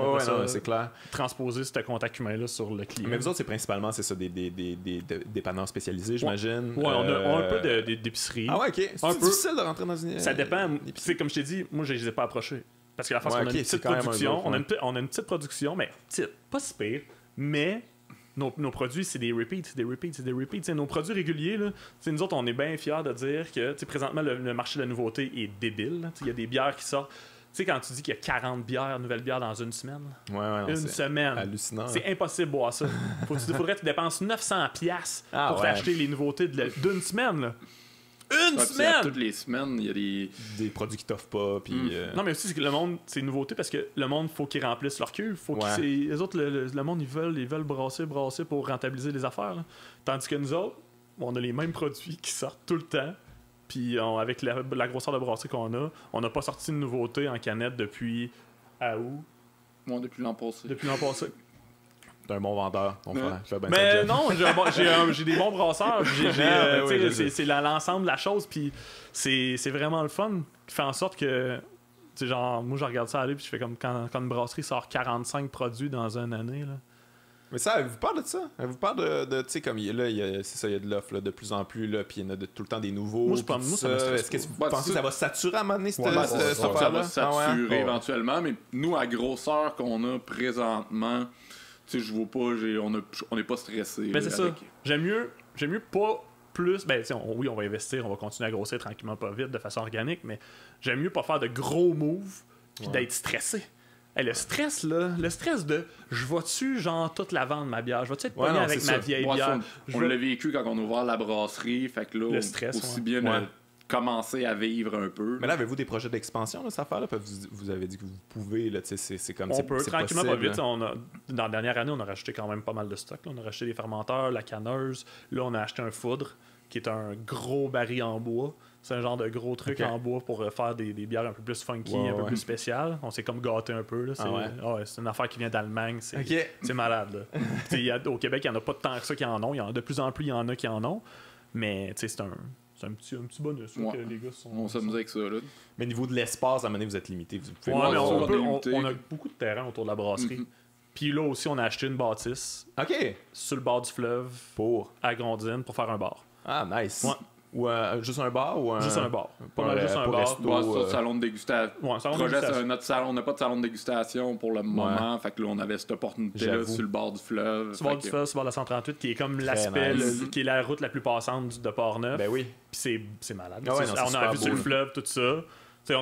On n'a rien annoncé. On a acheté la bâtisse au mois de novembre, puis on n'ouvrira pas cet été. On va ouvrir peut-être l'année prochaine. Mais on n'est pas pressé, puis... C'est une bonne idée, par exemple. Oui, parce que nous autres, à Saint-Casimir, ça reste que on est comme. C'est pas touristique. On est une région, mais on n'est pas comme la Gaspésie, on n'est pas comme Baie-Saint-Paul, on n'est pas comme d'autres régions qui sont plus touristiques, puis qu'il y a une route passante de touristes. Mais en même temps, vous êtes quand même sur le chemin, fait que ça serait pas si difficile d'amener les gens. Non, ça va être super facile, mais ça va être plus facile d'amener les gens à Grondines que les amener à Saint-Casimir. Ouais. Saint-Casimir était comme à 8 minutes de l'autoroute. C'est genre qu'il n'y a rien d'autre. Ouais. Fait que, tu sais, Je pense qu'à Grondine, ça va être. Fait que c'est cool, c'est un petit projet d'expansion à long terme. Tranquillement, pas vite. Parce que là, j'ai l'impression qu'avec la vente de la Trou du Diable, ça a quand même changé la game un peu. Là. C'est là que tu vois que les gros brasseurs ont compris que là, ça. Là. C'est plus. Ça a démarré plusieurs années. Mettons qu'aux États-Unis et tout, qu'il y a vraiment les grosses brasseries achètent des microbrasseries de plus en plus. Au Québec, il y a eu Archibald par la batte il y a plusieurs années. Mais ça n'a pas fait autant de. Ça n'a pas fait autant parler. Parce que l'affaire, c'est que le Archibald n'a pas fait autant parler que le Trou. Moi, je viens du Lac-Beauport. Moi, je connais bien la place que j'ai entendu parler. Là, mais... Le Trou, il y a beaucoup de gens qui l'ont pris personnel. Ah ouais? Comment ça? Oui, le Trou, le Trou était vraiment comme très impliqué. Nous, c'était des bons amis à nous. Puis il était impliqué pas mal dans le domaine de la bière. Il organisait des festivals, il était siégeait à la MBQ, qui est l'association des microbrasseries. Il était très big.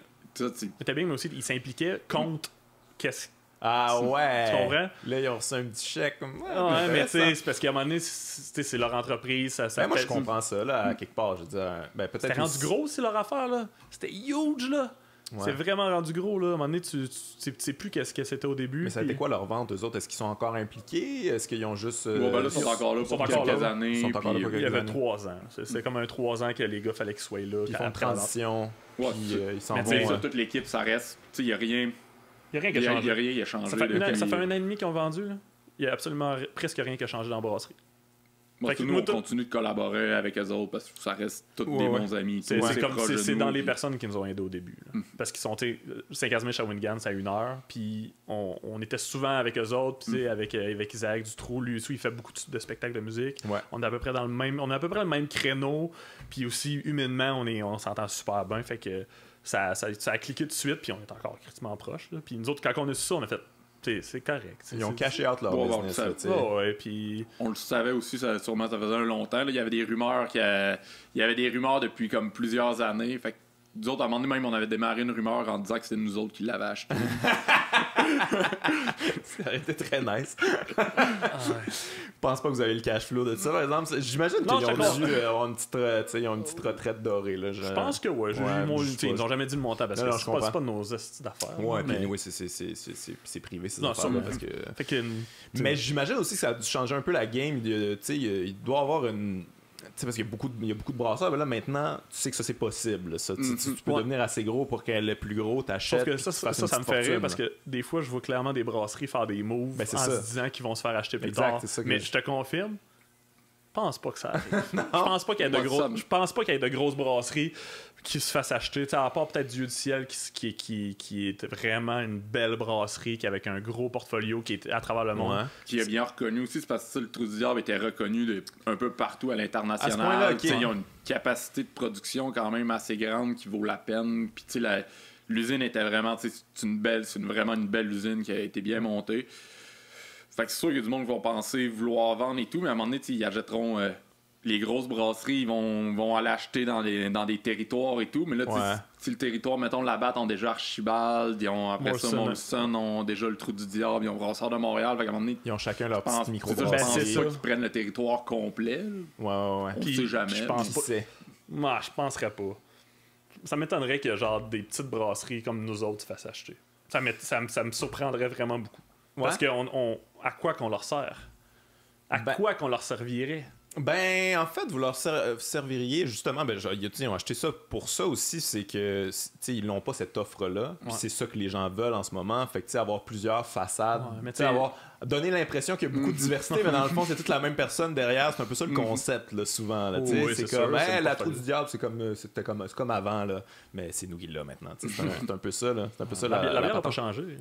C'est ça, la bière n'a pas changé, fait que c'est juste eux autres qui cash-in sur le produit. Mais là, présentement, c'est pas nécessairement ça le problème, parce que le fait que Trou du Diable a été acheté, ça fait pas nécessairement mal aux petites brasseries. Parce que les petites brasseries, eux autres, ça laisse de la place un peu plus. Je pense que ça peut faire du bien aussi, dans le sens que, je veux dire, maintenant tu vas au Centre Bell, puis tu peux en acheter. Puis, mais aussi, c'est que c'est de la place aux petites brasseries Parce qu'il y a beaucoup de places qui ont décidé de sortir les produits du diable. Des bars à bière, des dépanneurs. Ils ont vraiment fait la place. Pas tant, ils ont perdu quelques clients. Mais pour genre se révolter de cette vente. C'est ça. Genre c'est plus une microbrasserie vraiment. C'est ça. T'as vendu, je vends plus tes produits. Puis aussi, ils vont peut-être moins les vendre. Ils ont perdu sûrement des clients de même. Mais ça laisse la place pour les microbrasseries. Mais ils l'ont gagné, au final, ils ont gagné beaucoup de clients. Ils ont gagné le Centre Bell. Non, ça c'est bien. Je pense qu'ils vont en sortir une couple de bières, là, ça devrait être correct. Là. Non, sauf que là, présentement, qu'est-ce qui est le problème? En tout cas, moi, que je considère un peu comme un problème, c'est les brands. C'est comme des brasseries qui ne sont pas des brasseries. Ouais. Des brasseries qui... T'sais, moi, ça me fait rire quand il y a du monde qui prône les brasseries indépendantes. Là. Ouais. Mais tu sais, genre, quand t'es même pas quand t'es dépendant d'une autre brasserie parce que t'as pas tes propres équipements. Là. Fait que tu peux louer, genre? Ou, OK. C'est de la forme, tu sais, il y en a qui spécialisent là-dedans. Des brasseries, c'est des brasseries à contrat qui se spécialisent pour, genre, faire des brands. OK. Fait que là, qu'est-ce qu'ils font? Les autres, ils ont un gros système de brassage, plein de cuves. C'est genre... Toi, là, le gars là, qui est là-bas, qui trippe dans son sous-sol là, à faire de la bière, puis qui rêve d'avoir de la bière sur le marché, là, viens voir. C'est sûr que c'est pas tout le monde qui peut, parce qu'à un moment donné, il faut que tu ailles le cash pour acheter des canettes, le branding, nanana, mais c'est fou. Là. Ah ouais, ça, j'étais pas au courant de ça, pas en tout. J'ai envie que tu me donnes des noms, mais juste pour me faire une idée, mais tu me le diras après le podcast. Mais je savais pas, j'étais pas au courant. Tu sais, genre, ça fait que il y a plein de brands partout. Puis là, souvent, c'est comme eux autres, ils sortent. Eux autres, vu qu'ils n'ont pas à gérer le day-to-day, nécessairement le day-to-day d'une brasserie, ils peuvent se permettre de faire des affaires funky de fou. Là. Eux autres, ils louent, puis c'est même pas eux autres qui brassent souvent. Souvent, c'est bien rare parce qu'ils veulent la brasserie qui passe ses équipements. Elle veut pas que n'importe qui brasse. Fait que là, ils ont leur brasseur. Fait que là, c'est même pas ta recette. Puis souvent, il y a manque ta recette. C'est vrai, parce que nous autres, on a des chums d'une brasserie, qu'eux autres, ils avaient déjà leur brasserie, mais ils brassaient juste sur place. Puis là, ils voulaient s'ouvrir une usine plus tard, puis ils voulaient tester le marché un peu. C'est correct. Quand tu as un lieu physique... Faut bien que tu partes à quelque part aussi. Il y a moyen de le faire de façon correcte, le brassage à comptoir. C'est vraiment pas que... On peut en parler. Ouais. Sauf que là, eux autres, ils faisaient leur bière. Puis sur environ 15 brassins qu'ils ont fait, 15-20, je sais pas, il y en a pas un qui était à leur goût. Pas un? Tabarnouche, OK, fait qu'ils savent pas ce qu'ils font, eux autres. Mais tu sais, quand je te dis, quand c'est des employés, quand c'est du monde, tu sais... C'est pas fait avec amour puis passion. Puis, non, parce que les autres, c'est de la production. Ils sortent du stock en fou. Ils prennent pas le temps de laisser la bière aller, puis de... Ah ouais, j'étais pas au courant de ce phénomène. Tu sais, l'affaire, c'est que le monde grossisse. Le monde, ça rajoute des cuves. Puis à un moment donné, quand t'as des creux, qu'est-ce que tu fais pour rentabiliser tes équipements? Tu pognes le gars qui veut sa bière. Ouais. On va t'en faire une bière. Ah, j'avoue, c'est pas fou. Mais je pensais que tu parlais plus de les brasseries. Vu que la mode est aux microbrasseries, ils lancent tout genre une bière qui a l'air microbrasserie. C'est notre bière microbrasserie. Ouais, c'est ça. Les autres, ils le font aussi. Le Molson Labatt, mais c'est plus facile de voir. Ils s'en viennent de plus habiles, je veux dire, en même temps. Puis quand c'est juste ça, l'offre, là, souvent, mettons, dans des plus gros dépanneurs, puis en épicerie, puis tout ça, t'es comme, mais j'imagine que ça doit être. Le look est différent. Ça doit être une microbrasserie pis tout ça. Choc top avec une tranche orange dessus. Ça a l'air une microbrasserie, mais ça l'est pas. Non, tristement pas. Elle est pas pantoute. On parlait de la Trou du Diable tantôt que vous disiez que c'est reconnu à l'international. Est-ce qu'il y a une couple de bières québécoises qui sont reconnues de plus en plus à l'international? Parce que je sais qu'il y a des festivals partout dans le monde. Allez-vous, vous autres, à l'extérieur? Ou... Ouais, on y va pour la première fois. Ah ouais, OK. On va la semaine prochaine. Un événement, c'est le Pils and Love à Portland, dans le Maine. Pils and Love. C'est juste un événement organisé par Oxbow, qui est une très bonne brasserie de Portland, c'était allé là un jour, qui organise un festival avec comme une soixantaine de brasseries partout dans le monde. C'est juste chaque brasserie présente sa pils, son interprétation. C'est vraiment pas un festival qui peut être attirant pour le geek normal de bière. Que souvent, les geeks traitent plus ces IPA, les Imperial Stout, les grosses affaires genre. Puis là, en même temps complexe. Qu'est-ce qui est plus complexe qu'une Pilsner? Parce dans le goût, mais la bière la plus difficile à brasser, c'est une Pilsner. Les bières blondes. C'est ça qui est le plus. Parce que tu peux pas camoufler aucun défaut. Avec des saveurs d'eau blonde. Et dénudé, puis il faut que ça soit... Clean. C'est tough, là. Ah ouais, fait que votre première fois à l'international. Ah, ben on a eu. Ah, ben non, on était supposé aller à l'international aussi. En France. Okay. C'est ça au printemps, mais la bière est arrivée comme la semaine après le. Ah! Les choses qui arrivent. C'était pas notre erreur, mais. Cool. Mais non, sinon, des brasseries tu sais, à l'international qui sont quand même peut-être à Donham qui ont été souvent dans le top 100 mondial. Ah ouais, ok, je savais pas ça. Donham, Dieu du ciel. Dieu du ciel est reconnu Oval. vraiment beaucoup partout. Oval aussi. Ben, Oval est reconnu partout aussi. Moi, t'avais le trou dans le temps avant qu'ils vendent, là, ils ont perdu un peu du poil de la bête à cause de ça, vu que ils ont perdu le street cred. Là. Ah ouais, ils n'ont plus le cred. Non, mais c'est ça pareil. Je comprends. Tu vends, tu parles de street cred, t'es plus trop dans la gang. Même, ils restent pareils. Ils sont quand même proches de bien du monde, mais ça a fait de quoi au début. Mais c'est pas mal ça. Là, Dieu du ciel, Donham, Oval, trou. Ouais. Qui c'est qu'il y aurait d'autres? Fait que l'expertise se développe de plus en plus. Là, de plus en plus. C'est quoi vos coups de cœur, vous autres, de microbrasserie ou d'une bière ou d'une microbrasserie quelconque en ce moment? Là? En ce moment, c'est dur à dire. Des trucs que vous avez goûté récemment, que vous avez fait comme oh shit, ok, eux autres, ils font de quoi que personne fait qui est nice. Ben, que personne fait, c'est dur. Ouais, non, mais je comprends. L'île de Garde. Ouais, j'aime bien ce que l'île de Garde qui est à Montréal ici, qui sont vraiment spécialisés dans ce qui est dans des lagers et tout. Okay. C'est très bon. La place est vraiment belle. Puis les bières ils ont une très bonne expertise de brasser de la bonne bière de soif, très clean. Puis... Ok. Fait que l'île de Garde, moi je connais pas. Ben, en fait, tu m'en as parlé. Mais c'est à 5 minutes d'ici. Ouais. On risque probablement d'aller faire un tour là. Après. Ah ouais, on s'en va là après. C'est bon. Je pense qu'on a pas mal assez parlé de bière. Parlons de lutte. Mais yes! Parce que ça me fascine quand même. Mais toi, t'en as fait, t'en fais plus. Non, ben j'en ai fait la semaine passée. On a lutté contre la semaine passée. Ouais, t'en fais plus que moi, là, mettons. Une fois par année, c'est assez. Une fois par année, ok. Puis toi, t'en fais régulièrement. J'en fais. Ben, tu sais, chaque semaine? Non, 2-3 fois par mois. Mais tu sais, je pourrais lutter plus, c'est juste que avec la brasserie. Brasserie, spectacle de musique, festival de bière, vie. Tu sais, la lutte, c'est pas une priorité. Mais, tu sais, je prends au sérieux vraiment qu'est-ce que je fais. Ben oui, c'est ça, là.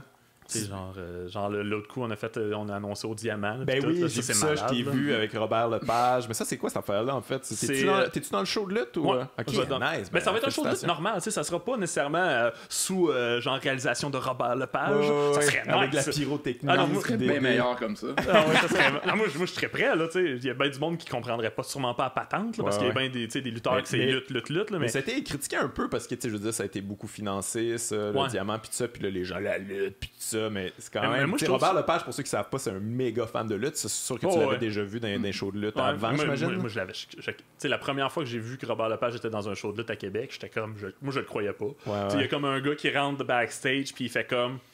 Robert Lepage, il est dans la foule. J'étais comme... Quoi?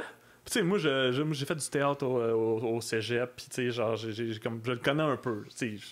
Sauf que je suis comme, ok, c'est un vrai fan. C'est un gros nom, là, Robert Lepage, là, pareil, mondialement. Là. Ouais, non, mais puis là, moi, je fais comme, qu'est-ce que tu dis là? Je m'en vais voir, je check. Ben, tabarnak, c'est Robert Lepage. Là, t'as un de mes chums de lutte, Marco Estrada, qui est qui est pas mal le meilleur lutteur au Québec, selon moi. Là, c'est un phénomène. Il est parfait. Comme en tant que lutteur, il est vraiment, vraiment bon. Puis là, il me regarde, fait comme, il dit, ben ouais, je sais, c'est moi qui l'ai invité. Là, je fais comme quoi? Je suis comme, tu sais, Marco, si tu le regardes à première vue, il a l'air un peu, tu sais, douche, là, tu sais. Il est bien pipé. Il est pipé, puis tu sais, il s'habille propre, tout à fait, tu sais. Moi, dans ma tête, j'étais comme, puis tu connais Robert Lepage? Ouais, on s'est rencontrés au gym, là, c'est mon body de gym. Là, je suis comme, ok. Puis Chris, c'était vraiment ça. Moi, je le croyais pas. J'étais comme, puis il est habitué de dire des niaiseries, fait que je suis comme, quoi? Ouais. Puis tu sais, genre, de par ça, après ça, Robert, l'équipe du Diamant, ils ont communiqué avec la Fédération à Québec, la NSPW. Puis ils ont commencé à parler. Je pense que ça fait comme 3 ans qu'ils parlent ensemble, faire des trucs. T'sais, avec le Diamant, c'est un win-win. L'affaire, c'est autant gagnant pour nous autres, la lutte, qui va nous donner de la crédibilité en termes de forme d'art. Ça reste que tout le monde sait à cette heure que c'est un show. Là. Fait que on essaye plus de se cacher derrière le fait que... Puis ça va donner aussi le fait que le Diamant disait... Genre, on veut que ça soit accessible à tout le monde. Fait que tu sais, t'as toutes les autres shows qui sont des shows un peu plus très niché de côté artistique, théâtre, tout ça. T'as de la lutte. Ouais. Fait que là, boum. Ouais. Puis on a sold out la place en 5 jours. Ah non, mais ça, c'est sûr. Ça, c'est fou raide, C'est ça. la lutte. C'est très populaire, d'ailleurs. On a fait 900 personnes. On a fait 900 personnes au centre des congrès au mois de mai.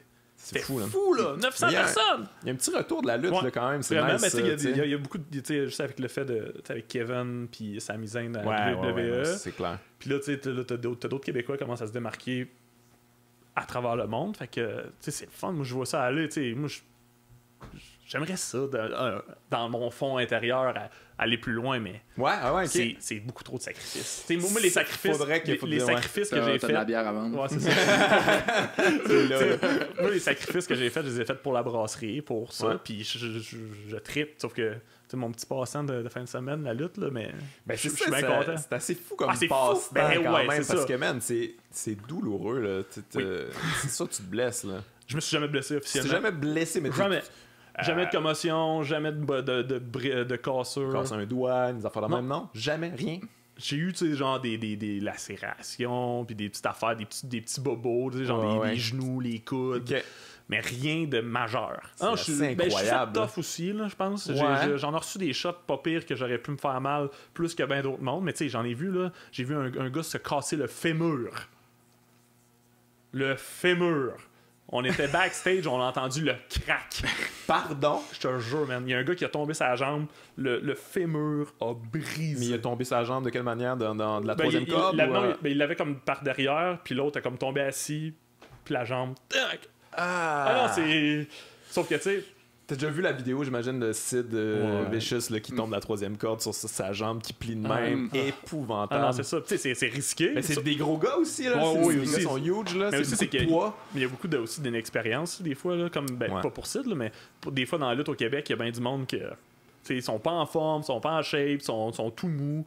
Puis Ouais. Mais ça, d'ailleurs, tu sais l'histoire pour Sid Vicious, j'ai su les Non. dessus de ça, c'est que lui, il a jamais fait ça. Des genres, un coup de la troisième Non, corde. c'est Il est ça. trop huge, il est trop gros. Ben, il y a des Puis tout là, petites jambes! Puis ça allait pas bien sa carrière, c'était la fin de sa carrière, puis tout ça, puis il s'est fait dire, je pense que c'est Bischoff à l'époque, ou en tout cas un des décideurs, comme, hey, on va faire un finish, troisième corde avec un kick, puis tout ça, puis comme, je le file pas, je suis lourd quand même, puis ça, non, Tomber là, sur faut à un une moment donné, il faut jambe. que tu renouvelles tes moves, puis tout ça, puis comme, moi, je pense pas, c'est une bonne idée.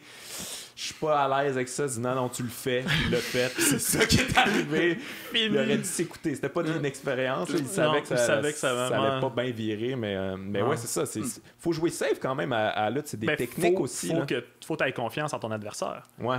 T'sais, C'est une moi, danse. Moi, là, genre, où est-ce que je suis rendu présentement, là, dans ma carrière de lutte, là, je lutte pas contre du monde inexpérimenté. Ah ouais, tu veux pas? Je veux pas. T'es pas intéressé? Puis genre, je veux pas risquer de me faire blesser. C'est ça, tu vas te faire blesser. Tu sais, moi, je vais aller lutter là, contre des gars qui ont vraiment d'expérience puis que j'ai confiance en eux autres qui me blesseront pas. Ouais. Fine, je vais faire n'importe quoi. Je suis le gars le plus game pour faire n'importe quoi. Mais, donne-moi contre un gars un peu plus green, là, que, boy, je vais me checker. Je vais faire attention. Mais ça, d'ailleurs, ça se dit, j'imagine, dans le milieu de la lutte, ceux qui Ben oui, ils sont- se battent pas safe, là, tu sais, Ouais, qui sont on le dangereux, sait, là, qui sont stiff. on le sait, ben c'est ça. Mais hey, Steve, moi, j'ai jamais pogné personne qui a essayé. Non? Ok. Non. Moi, je m'essayerais pas non plus. Sinon, genre. Mais tu sais, tu le vois, il y en a qui s'essayent, mais si t'es armé à leur place, c'est comme. Ça fait que c'est toi qui étais finalement. Hey, toi, tu bouges. Ça arrive. Ça arrive Mais des toi, t'as fois. lutté longtemps ou? Ben, j'ai lutté pendant environ 5-6 ans, mais ça le fait ça doit faire ça 7-8 ans environ que j'ai arrêté d'en faire. Ok.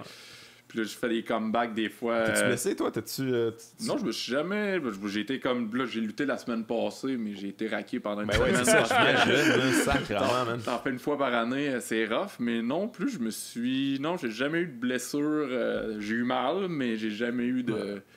J'ai jamais eu de blessure en tant que tel. Là. T'étais-tu un heel ou un face? Ben, au début, j'étais un gentil lutteur masqué. Puis là, finalement, à un moment donné, j'ai arrêté de lutter masqué, puis j'étais méchant. Mais Ah, il y avait une gimmick, là. Sa gimmick, c'est Snake de Legend Jackson. c'est une gimmick d'un vétéran de la lutte qui a lutté 5 main events de WrestleMania, qui a 50 ans d'expérience dans Un le peu business. comme le sexe illégal en humour. Ouais, C'était c'est- pas- c'est ouais, pour le ils vrai. m'ont volé ma gimmick, là. J'étais là bien avant. C'est vrai qu'il faisait ça avant de connaître Sex Très Illégal. J'étais accro à la poudre. à Quadruple puis au pute. Ok, fait que la légende avec son jet, avec son déchu, ouais. là. Puis il y en a beaucoup d'ailleurs. Ouais, légende déchue, là. Il y en a beaucoup. T'as-tu lutté contre des. Ou toi, contre des gens, je sais pas, là, t'es des Jake the Snake J'ai lutté contre. En tout, j'ai déjà lutté contre Steve Corino.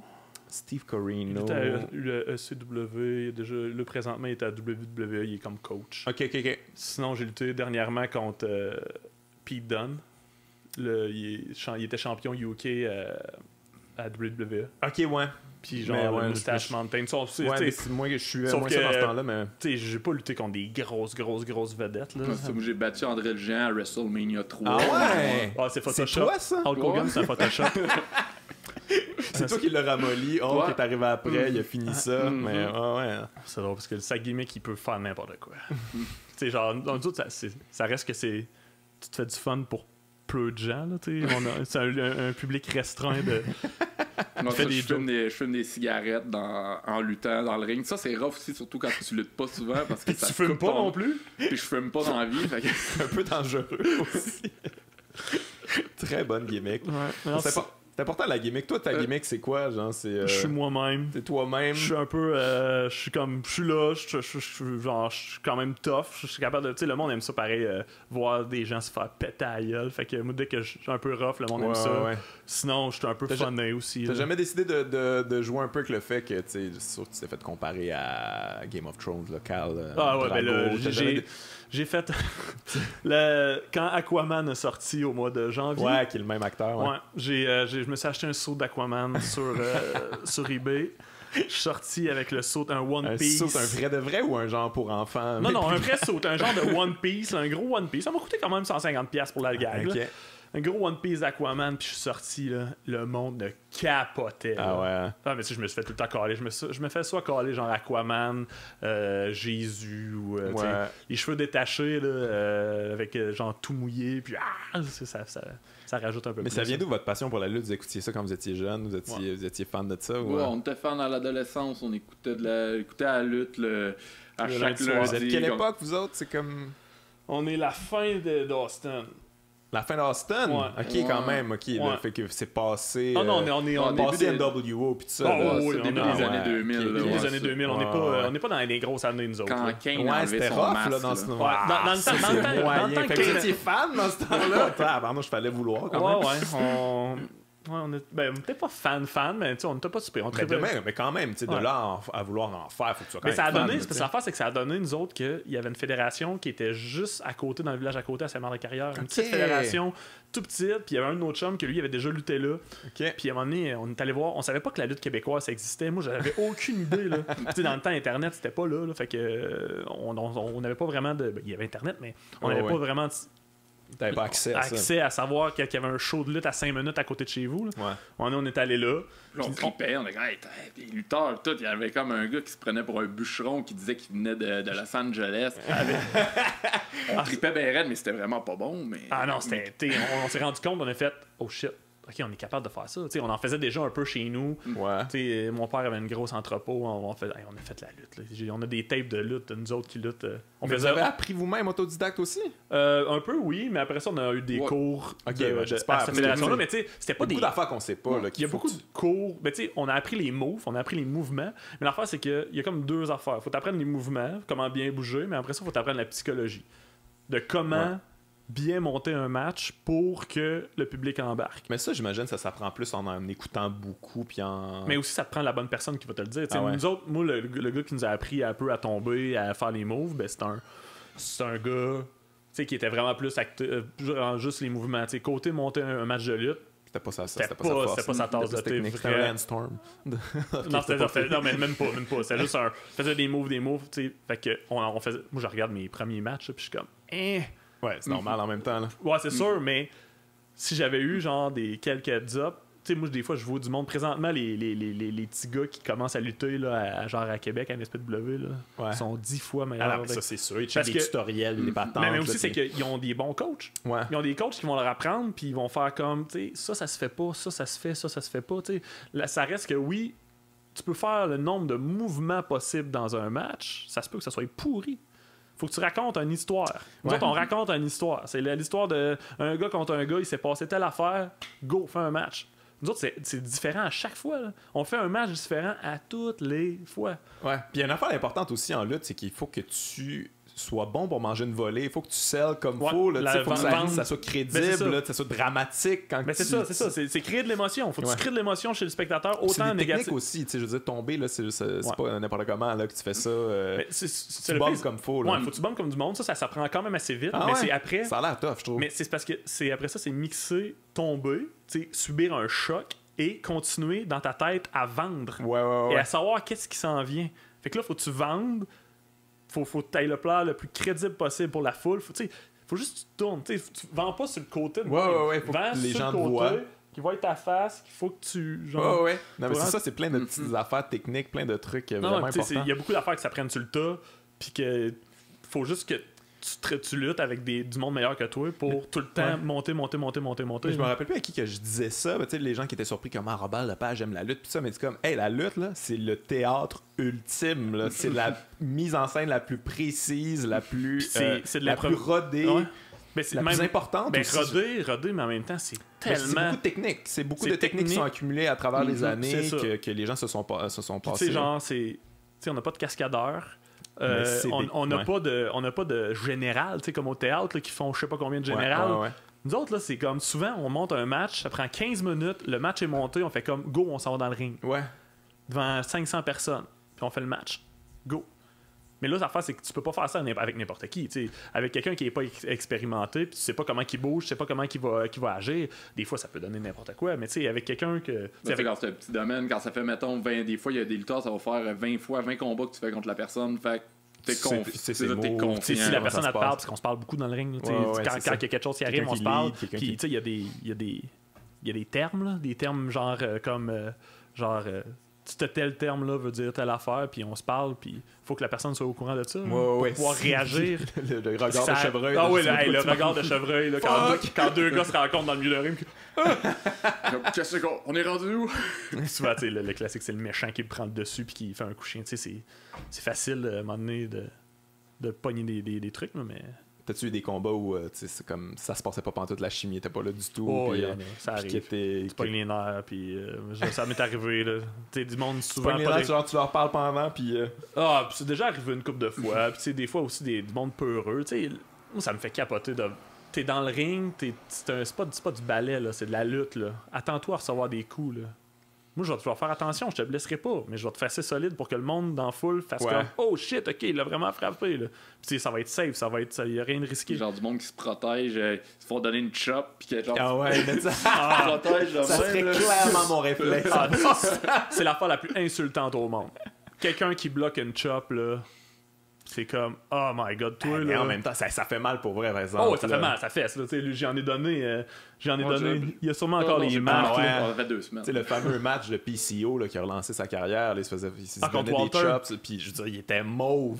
On dirait qu'il allait avoir une maladie, il allait se développer. Sa gimmick de not human, là, genre, il est clairement pas humain. Là.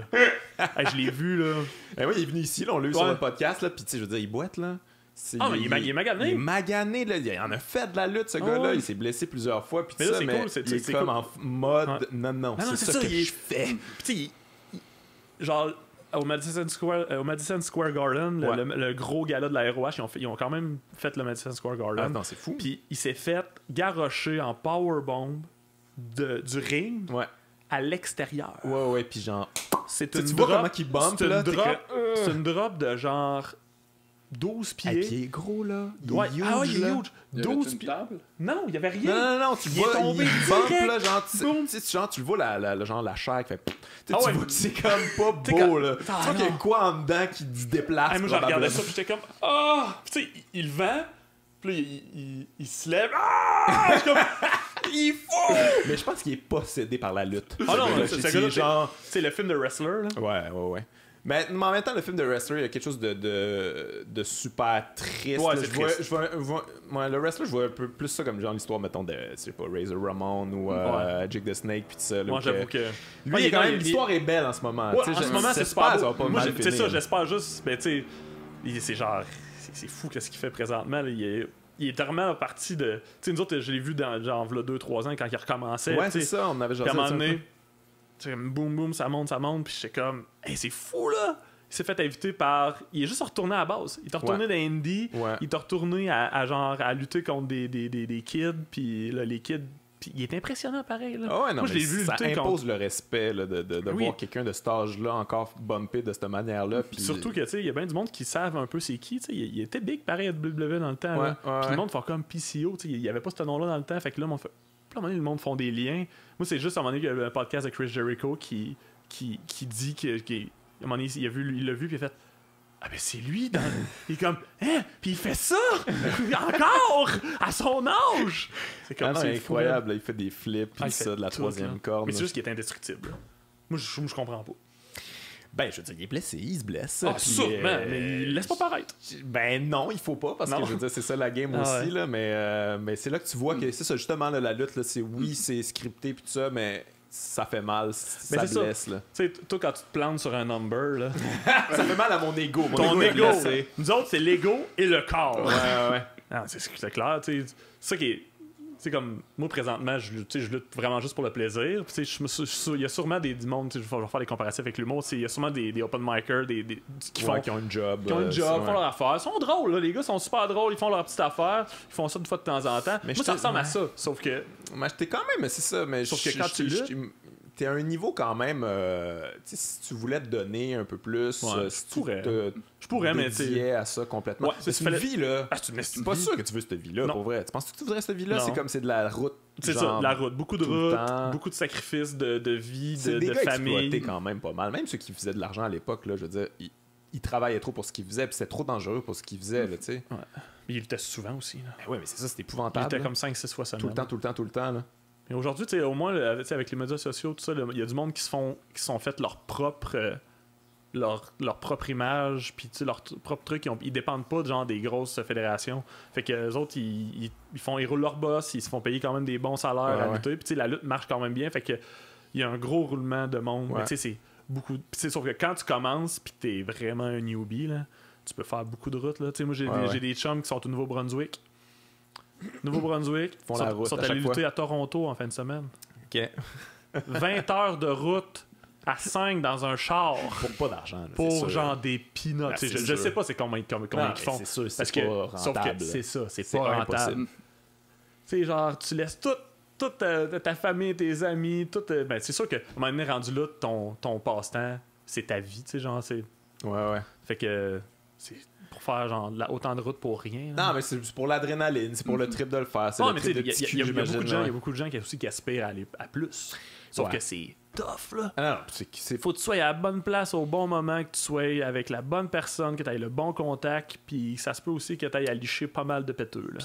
Puis aspirer à plus, je veux dire, tu sais, mettons, Kevin Owens puis Sami Zayn, là, les sacrifices qu'ils ont fait pour se rendre là, je veux dire, c'est pas juste de même, là, c'est pas juste à m'amener. C'est quelque chose que j'aurais pas fait. Ouais. Kevin, moi, j'ai lutté contre Kevin dans le temps. Là. Ah ouais?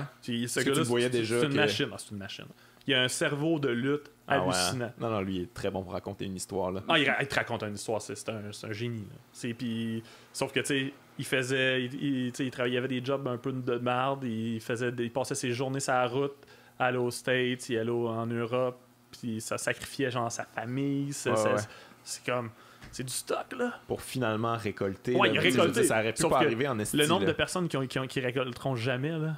Il faut croire en ton affaire. Je veux dire, ce gars-là, il avait quand même pas le physique là, que la WWE recherche. Puis tout ça, fallait que tu y crois en estime. Mais c'est pour ça qu'il s'est bâti quelque chose en dehors de la WWE pour que la WWE le voie. Tu sais, genre, il était à ROH, il a fait beaucoup de circuits indépendants, puis il était loud, là. Tu sais, Kevin, c'est un bully, là. Ah ouais? C'est un gros bully qui... Tu veux dire dans le vestiaire ou... Non, dans le vestiaire, il est super cool, mais tu sais, dès qu'il arrive sur le scène, genre avec un micro, là, tu le vois, il est bitch, là. Sauf que le monde aime ça. Le monde aime ça, mais ça, c'est une affaire qui est assez particulière de la lutte, là. Tu parlais de ta gimmick tantôt, mais ça, il faut que tu sois bon, faut que physiquement ça ait de l'allure, faut que tu bombes comme faut que tu connaisses les mots, faut que tu connaisses la psychologie du ring. Après ça, faut que tu pognes le mic, faut que c'est de l'improvisation, là, je veux dire, c'est pas... puis même si c'est scripté, faut que tu apprennes tes affaires. À notre niveau, c'est ça. Hey man, c'est vraiment beaucoup de choses à savoir là, pour performer. C'est comme un art assez complet quand même. C'est pas tout le monde qui a le package deal au complet. Ouais, c'est ça. Il y a du monde, ils ont un physique hallucinant. Ils look, tes voix à lui, tu fais comme... Ils arrivent dans le ring, c'est des robots. Il y en a tellement dans l'histoire de la lutte. Le charisme qui est pas là. Ouais. Puis après ça, tu sais, il y a tout, là. Fait que quand Il y en a qui tout... sont pourris aussi. Je disais, Hulk Hogan, c'était pas un bon lutteur. Non, on c'est s'entend, pas un là, bon mais il avait lutteur. du charisme à l'os. Ah ouais, puis c'est ça. il savait Ça, moi, comment raconter. j'ai plus de talent, mais j'utilise mon charisme. Ok, c'est ça ta gimmick, toi, avec comment t'es full charisme. Oh, il fait juste T'as dire... 3 moves. Pas besoin de faire plus. Mais ça vous tente pas à m'amener de mixer un peu les deux, là? Avez-vous déjà fait des shows de lutte dans votre salle? On en a Ok, déjà ok, fait vous 2 en avez fois. déjà fait, ok. Ouais, puis c'était tout le temps nous autres, moi puis lui, la finale. Ok. Bon, j'ai fait mon dernier, c'était mon combat de carrière, mais je fais des comebacks tout le temps, c'est toujours ça, toujours un combat de Il fait un carrière. combat de Ah, carrière ouais. à chaque année. Baby. Ah, ça, c'est drôle. On Le avait... Hall of Fame, c'est pour quand? T'es-tu déjà au Hall of Fame? Ils m'ont pas accepté encore. Ils t'ont pas accepté. Non, Je veux ils dire, veulent c'est que insultant quand même. Ça c'est rendu t'insulte. trop kid-friendly la WWE, puis Ouais. ils veulent que Snake arrête la poudre, mais là, Ouais, mais en est même pas temps. vrai. Mais t'es-tu sur le programme pour la désintoxication de la WWE, j'imagine, parce qu'ils mettent de l'argent pour Ouais, ça. non, Je sais et, pas. oui, ils veulent rien savoir de Ils moi. veulent rien savoir de Pourquoi. toi. Ils te laissent sa poudre, genre. Mais j'étais quand même insulté. J'étais à Brooklyn c'était au printemps. Ouais. Puis genre, je passais à côté du Barclays Center qui avait le Hall of Fame. Ah ouais? Je le savais. T'étais- Il m'avait même pas parlé. Je le savais T'avais même pas. pas eu contact de personne. T'étais même pas Il sur y la avait liste genre de peut-être. DX puis tout ça. Puis moi, non. Je trouve ça très insultant. Le gars s'en va à New York en sachant même pas que c'est WrestleMania, tu sais. Il faut-tu être déconnecté de la lutte, hein? Le gars, ça... La lutte, c'est Mais Snake. il est au-dessus de ça, lui. Il Ouais, est au-dessus de la lutte. Il est je plus gros sais, que la lutte. Snake, C'est une légende. Hey, merci les gars d'être Ça fait passés. plaisir, Hey, ça. on n'a même pas parlé du Zucchini Fest. Ça marche encore cette affaire-là? Non, le Zucchini Fest, On l'a On en l'a- pause? Ouais. Ben, c'est comme le terrain qu'on le faisait, on habite plus là. c'est le terrain où on a commencé à Ok. brasser. Ouais. On avait une grosse maison qu'on louait avec un immense terrain en arrière, puis... Puis là, ça s'en venait comme. Tu sais, on se disait qu'à un moment donné, fallait que ça Fallait que arrête ça avant que ça devienne trop gros. Ouais, ben le pire, c'est que la dernière année, là... Ouais, ça, la dernière année, c'était la 20e édition. Là. C'est la 20e non, édition? Ah, c'était la troisième. 4e, Ok, là, il me mais. semblait aussi. C'était la 4e, mais on avait dit dans que votre c'était la tête, c'était 20e. C'était la 20e édition. Mais il y a puis eu là- comme 300 personnes. Mais c'est quoi? C'est le concours du plus gros zucchini? Ouais, ben à base, c'est ça. C'est un concours de zucchini, mais c'est un gros. C'était comme un gros festival artistique aussi qu'on décorait un terrain contre un. c'est un- Il y avait des affaires, il y Il y avait avait- genre le cinéma, il y avait genre des projections d'1h30 de vidéos de zucchini. Il y avait des bands. On a eu des bons bands, il y a eu vraiment plein de bands. Après ça, il y avait un genre de gros potluck. Si tu voulais manger, il fallait que tu apportes de quoi avec les zucchini. Puis là, on avait comme créé aussi l'ennemi juré des zucchini, c'était les bananes. Ouais. Fait que là, c'était comme grosse affaire, zucchini contre bananes. Est-ce que ça me ferait mettre autant d'énergie sur de quoi? Ouais, de- ben, Hey, c'est- il y avait de l'énergie, là! C'était comme un mois d'organisation, genre qu'on construisait, mais comme ça coûtait pas grand chose à faire parce on qu'on a allait, beaucoup de genre, ressources des pour les shows, mais on Mais construisait. dans le niveau du temps, ça coûte de quoi? Tu sais, on a construit une. La brosse n'était pas startée dans le test. Il y a une année, il y a un de nos chums qui est arrivé, lui, son projet, c'est comme tout le monde avait comme un gros projet qu'il voulait faire, puis c'est comme cette année, je fais une tyrolienne, puis on était comme, tu sais quoi, tu vas faire une tyrolienne, tu feras pas de. Finalement, à un moment donné, il est arrivé avec tout son war, ses trucs, il a fait une tyrolienne avec 2 arbres. Les enfants tripaient. Ça, c'était vraiment une fête au village, mais version un peu plus flyée, tu sais, avec ben de la lumière. Familial, Ouais. fly Ben, un peu. familial dans le jour. Le soir, ben, avec toutes les lumières et toutes les affaires flyées, ben, si tu faisais du moche, t'étais heureux en Ben oui, c'est ça, ça file pour ça. Non, pis ça, tu sais, c'est super gros. Pis tu sais, dans le temps, on avait nos bières maison qu'on passait là. Tu sais, Ah on- ouais, ok. c'était C'était une occasion de vous autres de Oh, tester ouais, les pis produits. c'était pis ça. contribution volontaire aussi. C'est avec le monde était super généreux. Le monde, tu sais, on sortait de là, puis on n'était pas perdant. Fait que On a créé un mythe avec ça. Mais là, à c'est un moment quand donné, même Ben le- oui, parce que Zucchini Fest, à un moment donné, le Zucchini Fest était plus connu que notre projet de brasserie. Fait que- c'est vrai, il y a du monde qui nous parlait de. Il dit, le Zucchini Fest, je pars chez vous. Je suis comme, ouais, c'est nous autres en équipe. Il y a même le gars, genre, de l'actualité, le magazine L'Actualité, Ouais. qui faisait un top 10 des festivals, éclectiques du Québec. Il voulait avoir des infos du Zucchini Fest. Puis nous autres, on y répond, bah, c'est pas vrai. Vraiment. Ouais, ça, puis, tu sais, on est C'était comme la ça. dernière année, puis on était comme, ben, on le refait pas l'année prochaine, là. Tu sais, on l'a tué, c'était rendu trop big. Mais tabarnache, il l'a mis pareil. Il l'a mis pareil, Fait que ah là, ouais. dans le top 10 des festivals, t'as le Zucchini Vous Fest. auriez pu, genre, prendre l'expansion encore plus puis que ça devienne. Ouais, mais on aime mieux ça comme sortir au sommet de notre art. Tu sais, parce qu'à un moment donné, t'arrives toujours à une édition que là ça va mal. Ouais, tout puis là, ça fait, devient puis un là- poids tout d'un coup. Ouais. Ah, fuck, c'est donc bien lourd. Ah, ouais. Tout faire le Zucchini Fest à chaque année, ouais. Quand ça commençait à devenir beaucoup de gestion, on avait des Oui, stages à gérer, puis genre des. Ah ouais. Des bands, des. Tu sais, la dernière année, il y a la bécosse qu'il y avait était une bécosse homemade qui, à un moment donné, pendant le festival, les portes ont lâché, mais que là, t'essayes de réparer des portes au maître de Bécosse. Ça aussi, c'est que la dernière C'est le moment où année, vous avez fait ça. Va être la dernière année aussi, c'est que la brasserie était startée. Ouais, c'est ça. Fait que, à un moment donné, déjà qu'on on a aussi un festival de bière qui s'appelle la Commission Brassicole qu'on organise au début de l'été. Fait que déjà là aussi, c'est beaucoup de temps. Fait que, à un moment donné, c'est bien beau qu'on est bien bon d'en faire des événements, là, mais. mais là, l'événement niaiseux a pris le bord. Hein? Non, mais on le sait jamais. Il est encore vivant, là. Ben là, il y a un Félix, notre brasseur, là, il s'est acheté une maison là, dans un coin perdu de Saint-Alban. Là. On checkait ça l'autre coup, son terrain. On checkait son terrain, on était comme. On voulait faire de quoi petit, là. Si, mettons, il y a 10 000 personnes qui écoutent, là, on peut pas avoir 10 000 personnes. On va l'écrire. Oh, fuck. Ben, merci les boys, fait qu'on surveille ça pour peut-être une prochaine édition du Zucchini Fest. Sinon, on passe vous voir à Brasserie Saint-Casimir si on passe par là. Ouais. C'est pas mal ça. Là. Puis sinon, venez au festival Coop Mobilo Aquafest. Il y a toujours votre bière qui est là. C'est la 5e édition l'an prochain. On se lâche pas, hein? On continue. Ben, c'est sûr que je lâche pas, c'est le fun. Cool. Hey, merci les boys. Bye. Merci beaucoup.